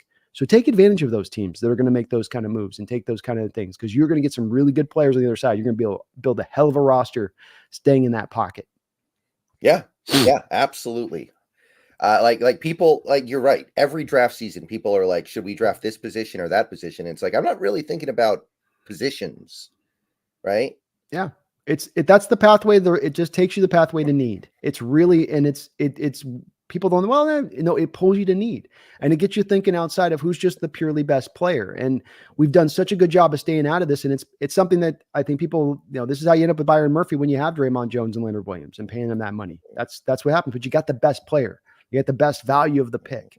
And if you constantly pick after pick after pick in that place, you look 3 years down the line and you're like, look at this roster. Holy hell. But it's hard to do. It's hard to do. Mm-hmm. Isaac, thank you for the member message. Member for 6 months over on Brandon's side. Happy birthday, B, yesterday, and Geno tomorrow. LFG. Thank you, really? Isaac. Appreciate that, brother. Okay saying how old you are now, or are you going to keep that one locked away? It's the big 4-6, man. Big 4-6. I'm turning the corner here. I'm looking 50 dead in the eye. Yeah. That's an interesting time for a lot of men. You feel old, man. You start, the age clicks in. You definitely start to have all the little hurts, and you wake up and your ankles hurt in the morning. You didn't do anything to it. You get into that age. Did you buy the convertible yet? Not yet. The midlife crisis. I'm a couple years out. I'm a little late on my midlife crisis, but it's coming. I'm gonna get my hog. I'm gonna get my Harley. Start Yeah. smoking cigarettes. Yeah, that's a good one. And yeah, Geno Smith plays on his birthday tomorrow. I did read about that. It's good to see. Good to see. I guess we've had some success this year when we've had player birthdays or former coach birthdays when we played. So maybe that trend can continue. When Russell Wilson lost on his birthday, that's when we knew he was done. Because he lost a game to I think it was either the football team or the Commanders in 2021 on his birthday. The magic was lost at that point. It was gone. Eric, thank you for the $4.99. I'm choosing to get positive. This week has been depressing after that loss, but we are moving on. 49ers going down, baby. Lumen, get loud. Yes, sir. Yes, sir. Yeah. I mean, the Niners, they're not feeling much better than we are. That fan base is on the floor right now, just like we are. Everything's right now. That's the thing about this team trying to find itself, Brendan, is that this division is as weak as it's been maybe in 8 years.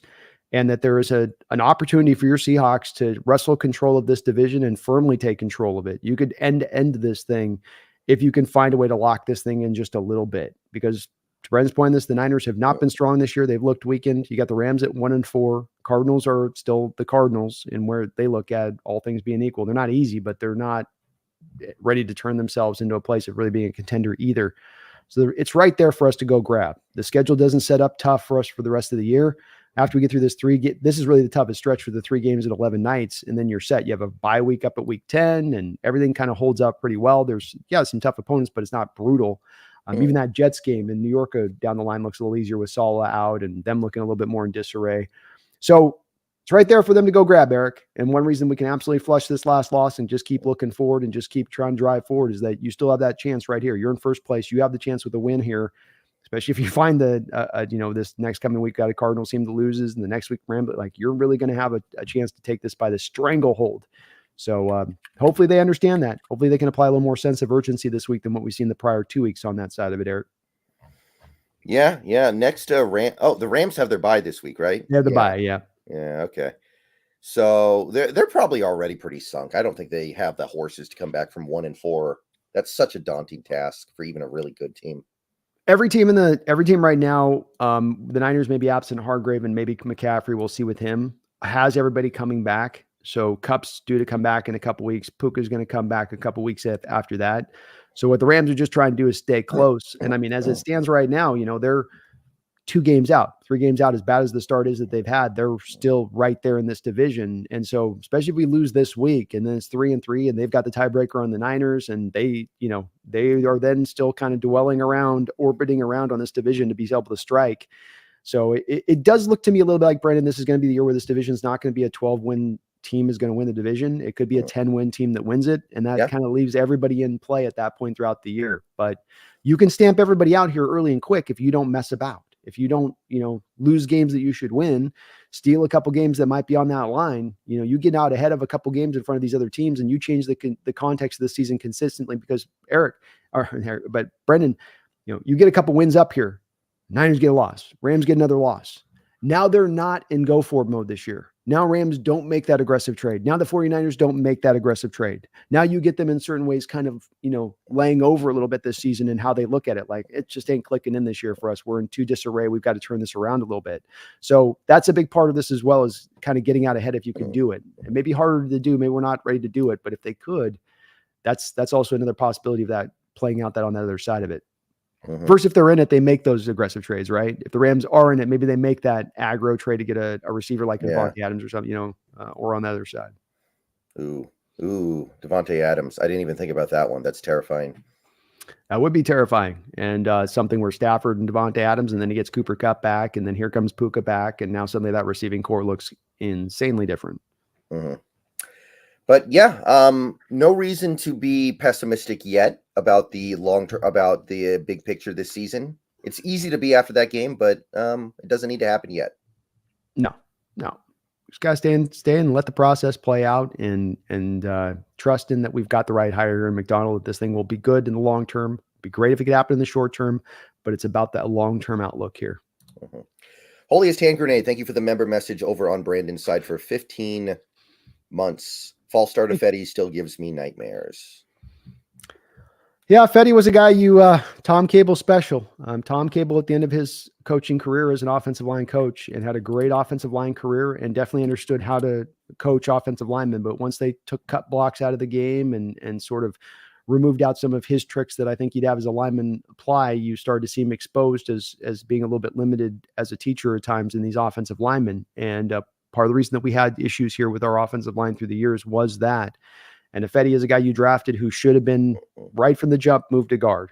Should never have been a tackle, should have been guard from jump. Still wouldn't have helped his false start problem probably, but maybe a little bit, I don't know, but was not a right tackle. That much is absolutely clear. He's still in the league. He's actually played a little bit for Cleveland this year. Okay. Is he got the way they got him at tackle or guard right now? Looks like they have him at guard. He's only played 13 snaps, but he's still making a paycheck. Okay. Oh, there you go. So he's look, you could understand the natural build that he had, the length, the strength, he's built like a ideal kind of offensive lineman. It just came down to him, technique issues and feel for the game. And again, with him being on the outside against those edge rushers, he just didn't have the reactionary ability to stay with guys out there. Whereas inside, it's a little bit more just bump, bump, bump, bump. It's more like a blink of the eye, just get your arms into him, be powerful, be physical, be violent. Helps him out a little bit. On that I actually met Ifedi his rookie year. I actually got to meet him. Nice guy? Yeah, seemed like a nice guy. He was doing an autograph signing. All right. I had a coworker who met Tom Cable once, and he said that was not a very good. That's not a guy you want to meet. Yeah, he seems a little bit like he's always got the a-hole meter turned up a little bit extra high. Yeah. Okay, so we're 2.5 hours into the stream. We kind of have talked about this Niners game as we've gone through the donos, but let's go into a little more detail here about this Niners game. So we're looking at this team that is just as desperate as we are. They have a losing record through 5 games. They're not playing well. That defense looks like crap. They've let some very winnable games slip away here to start the season. That loss to the Vikings no longer looks like a bad loss the way that it did at the time, maybe because the Vikings have proven that they are a good team. So what are you trying to do against that Niners defense this week in particular? Let's start on that side. Well, it's actually going to be pretty simple because they're not a complicated defense. So what you see is what you get with them versus other defenses where you've got to be more on point for things like blitzes and wild things coming at you and how they're going to run things. They're going to trust their front four to get it done. We talked about how the wide 9 can be attacked in the running game, especially in the A and the B gaps. I think what they also do is because they don't trust the front four they don't trust the front four. They don't trust a light box to get the job done in the ground game. So what they will do with that is they bring that extra safety up, and then what that then creates is then one-on-one mismatches on the outside potentially for you, where you can now attack with a DK out there or a JSN out there, and they're going to get that one-on-one opportunity, but it's also going to be a one-on-one opportunity deep because the Niners will shrink down on you and they will close out the short routes. They'll have it one-on-one where you're going to have to beat them over the top in a very tight window.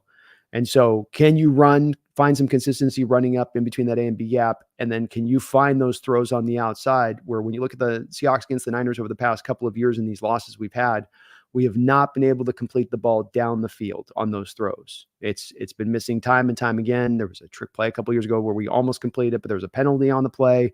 There's just always some kind of reason holding you back. But with this Niner team, that's the box they force you into because they're going to bring those extra guys up. They're going to have press coverage on the outside.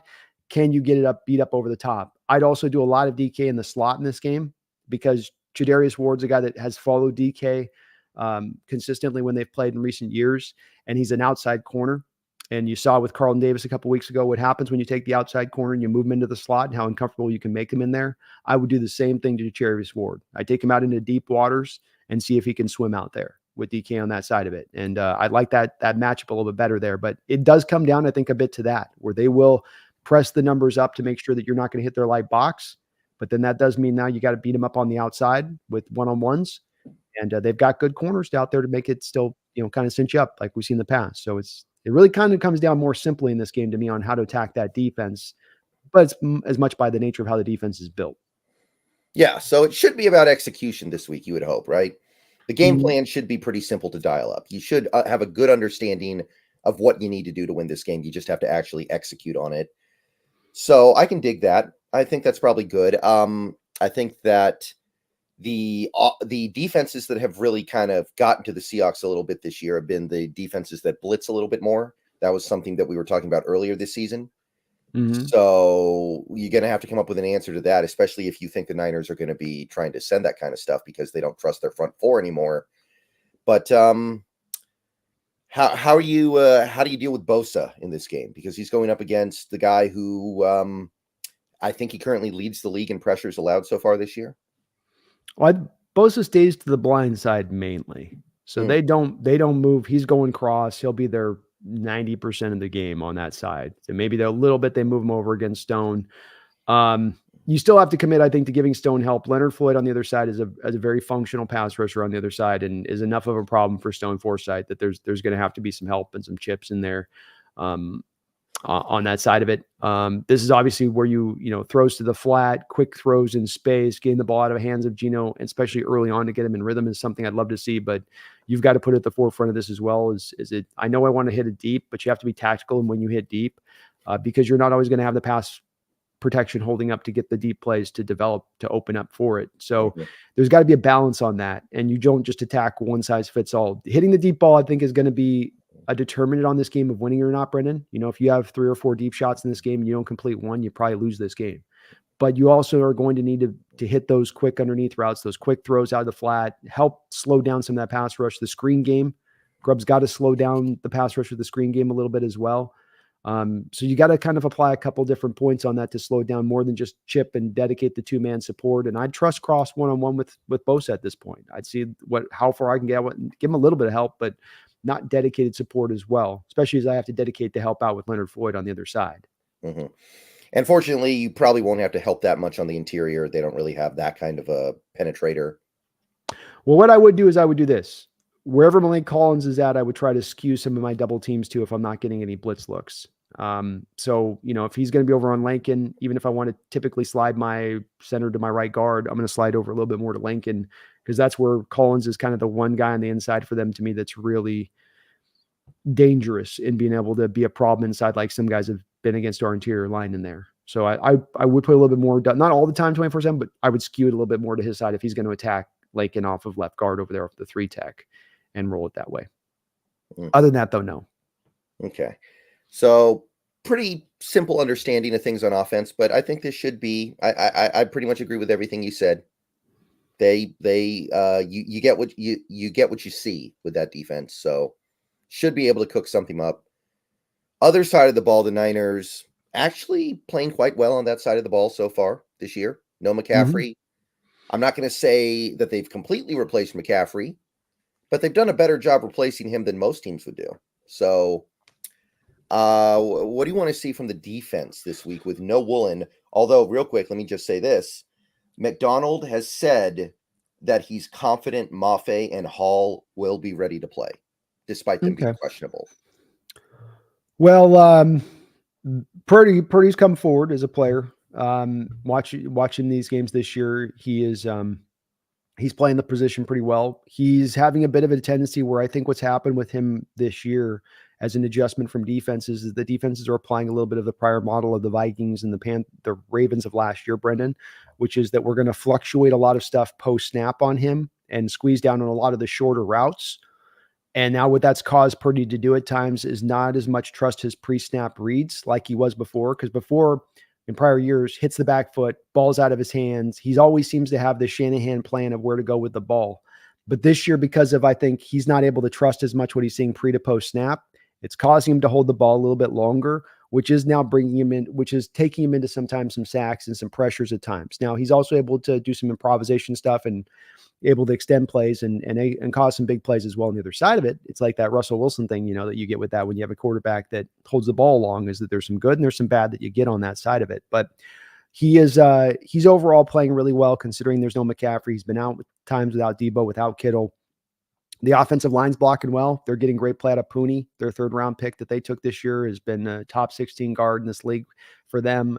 The rest of the line's blocking well. Like even on the pressures that have been given up to Purdy, a lot of it comes back to him just holding on the ball too long, not them giving up pressure. Mason is not the kind of back I want to face this week, Brendan. We've had a hard time against guys like a David Montgomery or a Mondre Stevenson, really, really strong running backs that are hard to bring down to the ground. And this another guy's going to bring that up again today. So in this next game. So, the challenge is kind of there across the board, where they can hit you in all the places that you have been weak and vulnerable this year. And especially when it comes to the running game. And I don't know how we stop it. I don't know necessarily how we stop this offense looking into this game right now. Do you want to go to maybe some more 3-man fronts, maybe play a true 3-4, get an extra defensive lineman on the field here? I would love to see that. Yeah, I would love to see that. Obviously, it's affected a little bit if you have no Tariq Woolen and then you have Nehemiah Pritchett out there, though. Now you're trotting out with Nehemiah Pritchett and Trey Brown on either outside, hoping that they can hold up against the Debos and the Ayuks. But I don't want to get run to death in this game. I don't want to be just slowly being worked down by Shanahan, because both these teams on a shortened week, Brendan, are going to love to lean into the running game, right? Like if both of these teams could come out of this game with 35 to 40 attempts and rushing the ball in a shortened week with tired teams in the middle of the season, they will do so. So I think if Shanahan sees early on that he can run the ball here, he's going to go, I'm going to stay with that. I'm not going to overthink this. One part that you can get into with this offense is that they've been one of the great strugglers this year in the red zone. That's been a place that they have just not been able to get it done. So, there's maybe a place to where you can score touchdowns in this game and they hit field goals. And maybe that's a bit of an inroad where even if their offense is being really, because that's been their offenses, it's been one of the more consistent offenses, one of the better at third down conversions, one of the better at having consistent drives every time they get the ball. They're going to move the ball, but it has come down to when they get down inside that red zone of it, the e-break gets hit, and now they're to field goals and backup field goal kicker in this game. This could be maybe a way of where, okay, we're not going to stop that offense, but here's where we can limit them. If I'm McDonald, I'm sure there's a lot of red zone stuff that I'd be on my details of this week with this Niner team, where if we keep them to field goals, we know maybe our offense can put some more points up on the other side of it.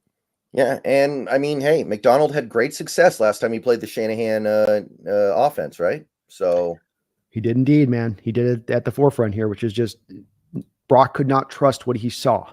That's what stood out in that game, is that he thought he was seeing something, and then post-snap it became something else, and it was opposite of what he thought he saw. And that's also what the Vikings have done to him too. Vikings twice over now, right? That Viking team with Flores twice over. What's Flores doing?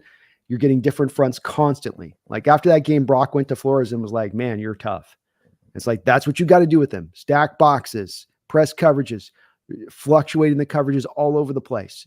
Don't let him trust what he sees. Get him into, a thinking state, basically. Because Brock can process, Brendan, he can.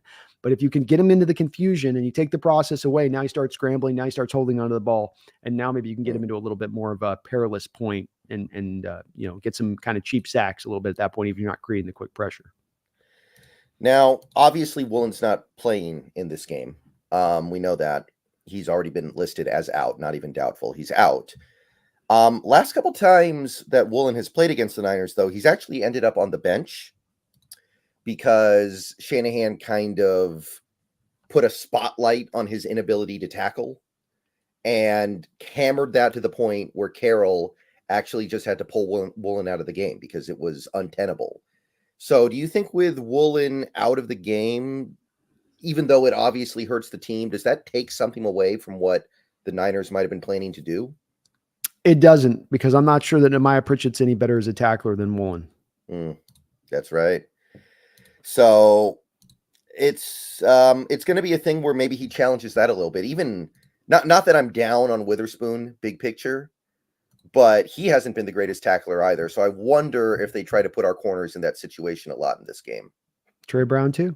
So yeah, I think it's absolutely right. Outside zone runs are a Shanahan staple. He obviously is diverse in his rushing attack. He'll hit you everywhere, but make no mistake about it. What they do with that, to your point in this, Brendan, is they'll take their blocker, their receiver blocker, like an Ayuk or a Deebo Samuel, and he'll come down there and he'll go take out an outside linebacker. He'll go take out an edge, and they will leave your corner freed up to one-on-one have to be the tackler. They will force your guy to be the tackler. And it has not held up for us well in recent history with the Niners when it's been that way. It's also something on the flip side that they do well. This is one of the reasons you can't really run to the edges against that Niner defense, is that yearly their corners are some of the best tacklers in the sport on the outside, especially in their commitment level to tackling. And so that is a place that they can definitely attack on us. And I'd expect Shanahan to hammer it outside the fly sweeps to Deebo Samuel too, all that. You're going to get a heavy dose of all this type of stuff. Why wouldn't he? Because that is definitely where you've been weak. Right. Well, anything else to say about the Niners offense versus this defense? Anything else you're thinking about? I just, if I'm McDonald coming in this game, I've harped on this for years on it. You're coming as an underdog at home. You know, you're a 3.5-point dog at home, and you're supposed to be given 3 points for the home field advantage. You're really like a touchdown deficit if you think about it in this game in the outlook Mhm. of things. And maybe coaches don't want to be informed by that. Maybe they just want to be like, "That's no, we're good enough to do it." But you're not just going to be strong enough to line up and take them on head on here. You're going to have to create and try to help your players out this week. And you haven't done it on the defensive side of the ball the past 2 weeks. You've done almost nothing to put them in a position to be successful in the way that you're lining them up. And they've gotten decimated. So take some effing gambles. Take some effing risks. And if this team does that, Brendan, and if they lose by 21 points or 28 points, or it's the worst case scenario, I won't bitch and moan in the least, because I'll understand you walked into this game really light and really beat up defensively. And it's the third game in 11 days. And there's no reason for you to go out and win this on paper. There really isn't. So take those risks, take those chances, operate like you got nothing to lose, because you don't. And I hope they do. I'd much rather see them be aggressive on this game and on their toes and attacking than back on their heels again and sitting back in soft zone coverages and playing off coverage with the corners and dropping to big bail technique, deep drops. I really don't want to see that this week. I'm kind of tired of it. I really am. Yeah. We thought we were done with it. Maybe Carl Scott was the problem all along, right? He's the one coach who's still here. Maybe so. Other people say as well, I don't know, Dirt is also from the Quinn tree, which is from the Carroll tree. So maybe that's why we're running this stuff, because he's your DC technically. And maybe McDonald doesn't have as much, influence on that. I don't know. Doesn't make any sense though. The way you've lined it up the past 2 weeks, considering that you are as weakened as you are, considering, and I get the whole, well, maybe he doesn't have his scheme on board. Maybe these guys don't have, that's valid. That's good. Maybe that is. We are making the guess that that's the case at that point, right? That we are guessing that if it is that they just don't have all the details and he's still cinching everything down, that's a guess. And it's a valid one. Could be what's going on here, Brendan. But I really, after watching years of it happen here, like, this is not the path to success. Lining them up and saying, just get it done, is not good enough. Right. And again, I mean, I go back to training camp. Remember, McDonald actually had a training camp session or two canceled because he was so happy with what he saw from the team, right? So there's no indication they should be behind schedule here. If anything, the indication is he thinks they're ahead of schedule. So to see a game like we saw on Sunday against the Giants was just kind of alarming. It's at least a little alarming. You're not alarmed about the big picture, maybe, but you're a little alarmed that they're not even trying to implement new stuff, it feels like. That's my issue with it, is there's nobody that's going to hold your feet to the fire for installing new stuff that fails. If you have a press coverage on the outside with Trey Brown and you run a blitz, and then they throw a 9 route with Daniel Jones over the top to Darius Slayton with you in press and he gets beat, no one's going to get mad about that. Like, you're trying to run your stuff. You're trying to run what your identity is, and you got beat on it. Trey Brown may not be a long-term cornerback here. You probably have a different guy in long-term. So, like, that's not the worst thing. But the worst thing to me is not pushing the scheme forward by running out how you want to run it in full. And I look at that Ravens scheme from last year and the way the Seahawks are running their scheme this year, and it just doesn't look the same. It's akin to Waldron coming in from the Rams and the offense not look anything like the Rams offense. And you go, what are we doing here? Isn't the point to try to onboard what you were doing over there? Is that what you came here for? And there's a reason involved, and I'm not sure of what it is exactly here, but it is a little frustrating and something that you don't need to apply this week, in my opinion. There's a different road to go here. Taker, thank you for the $5. Do you guys have any draft regrets at this point over the last 3 drafts, or do you feel like we did a solid job? No glaring mistakes in hindsight. What do you think about that?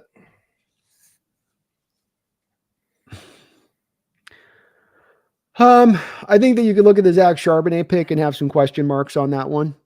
There was that spot of that particular draft in particular of where they went through. There was some head scratchers on that one to me a little bit with that. And Charbonnet is not a bad back, but was that one of those key spots that going to the offensive line, finding an offensive lineman, much better trek would have been to go something like that there.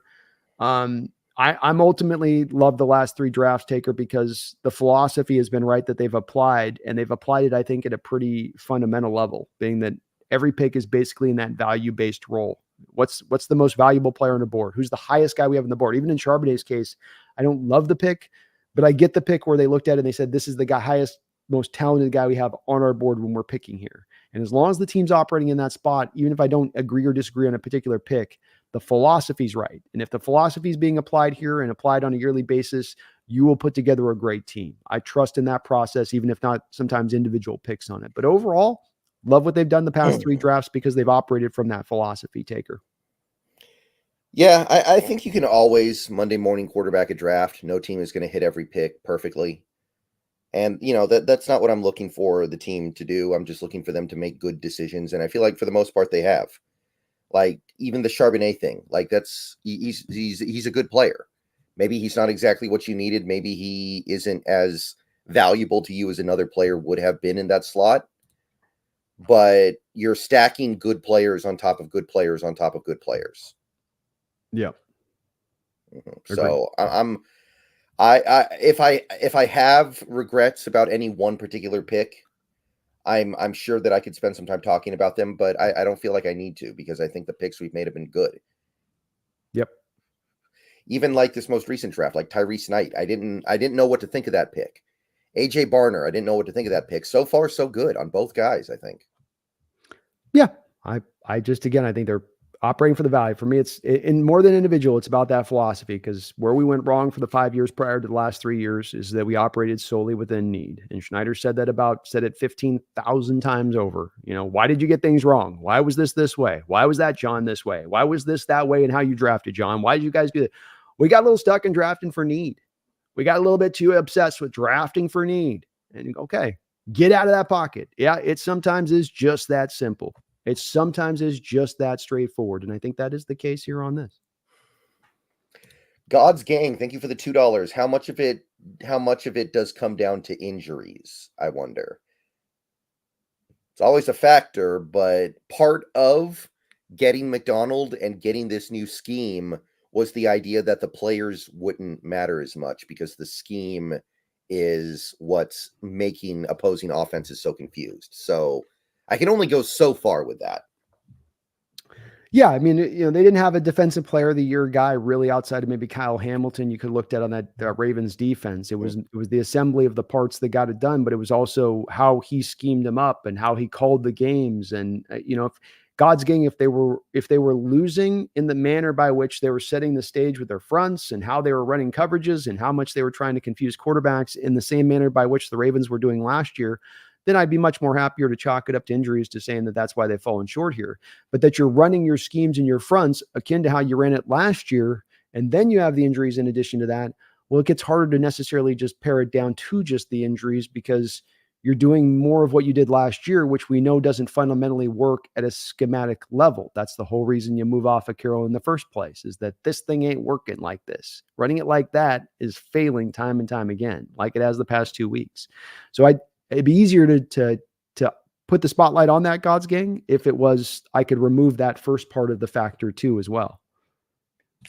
Yeah, that's the thing that I think people kind of get wrong about this from time to time. That Ravens defense wasn't super stacked with talent.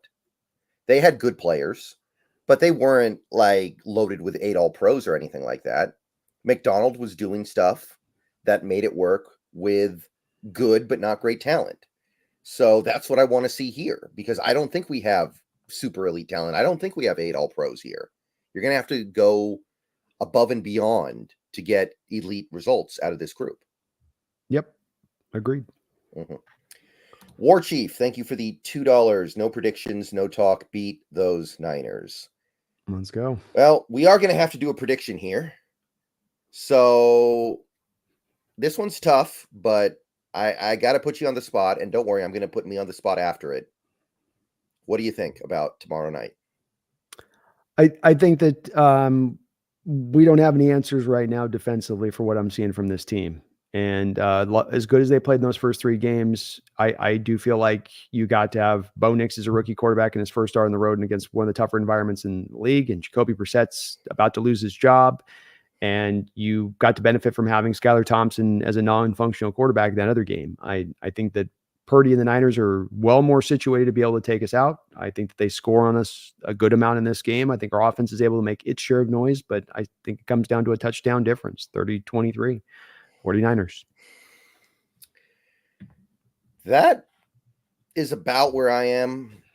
I think I would say something more like I'm going to go 33-27. I'm feeling a lot of points. I think we're going to give ourselves a chance to win. But after that Giants game, it's just hard to feel great about anything, right? It's how am I going to predict a win after what I saw against the Giants? Maybe we can win, but you got to prove it to me. Yeah, they're going to have to earn the reason. If we're going against quality teams and you haven't really gotten through a quality opponent in now 3 years, I'm not predicting against you going to quality opponent, we're going to get the dub until you at least beat one, beat a winning record team. I know they did Detroit last year, but that was kind of like your only real quality win off the back of last year. And so, we got to prove at one point or another we can take on these teams that are good and show me that you can get it done. So until they prove that, I got to go this way in the prediction game. Paulie, thank you for the $5. I feel like our offensive line gets everyone's best shot. It's a known weakness, blood in the water type. Y'all agree?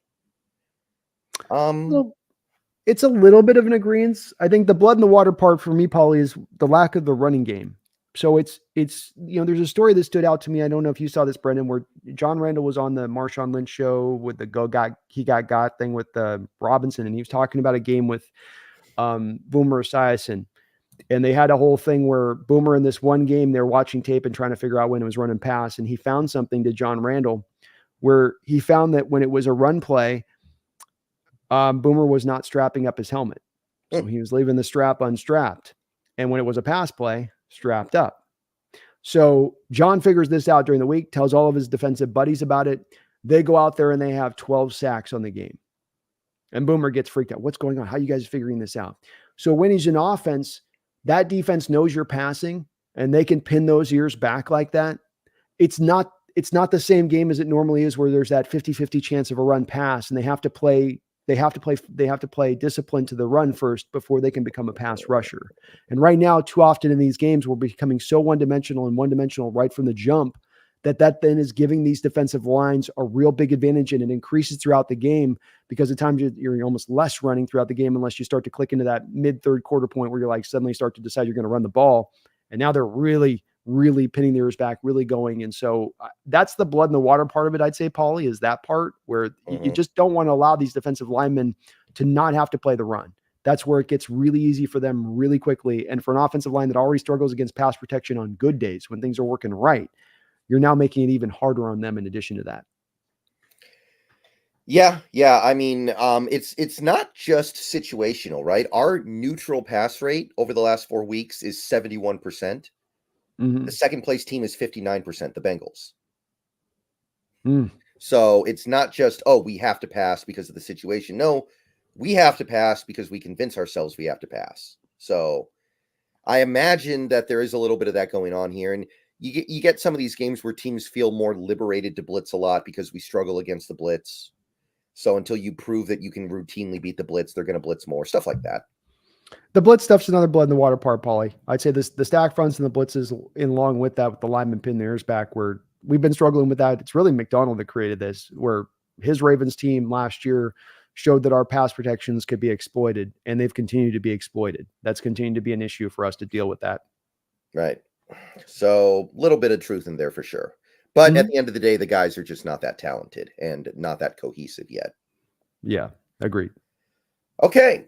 So that was a 3-hour show, which I was not expecting. I thought that, streaming midday Wednesday, everyone would be at work and everyone would watch us on VOD. But that was actually a lot.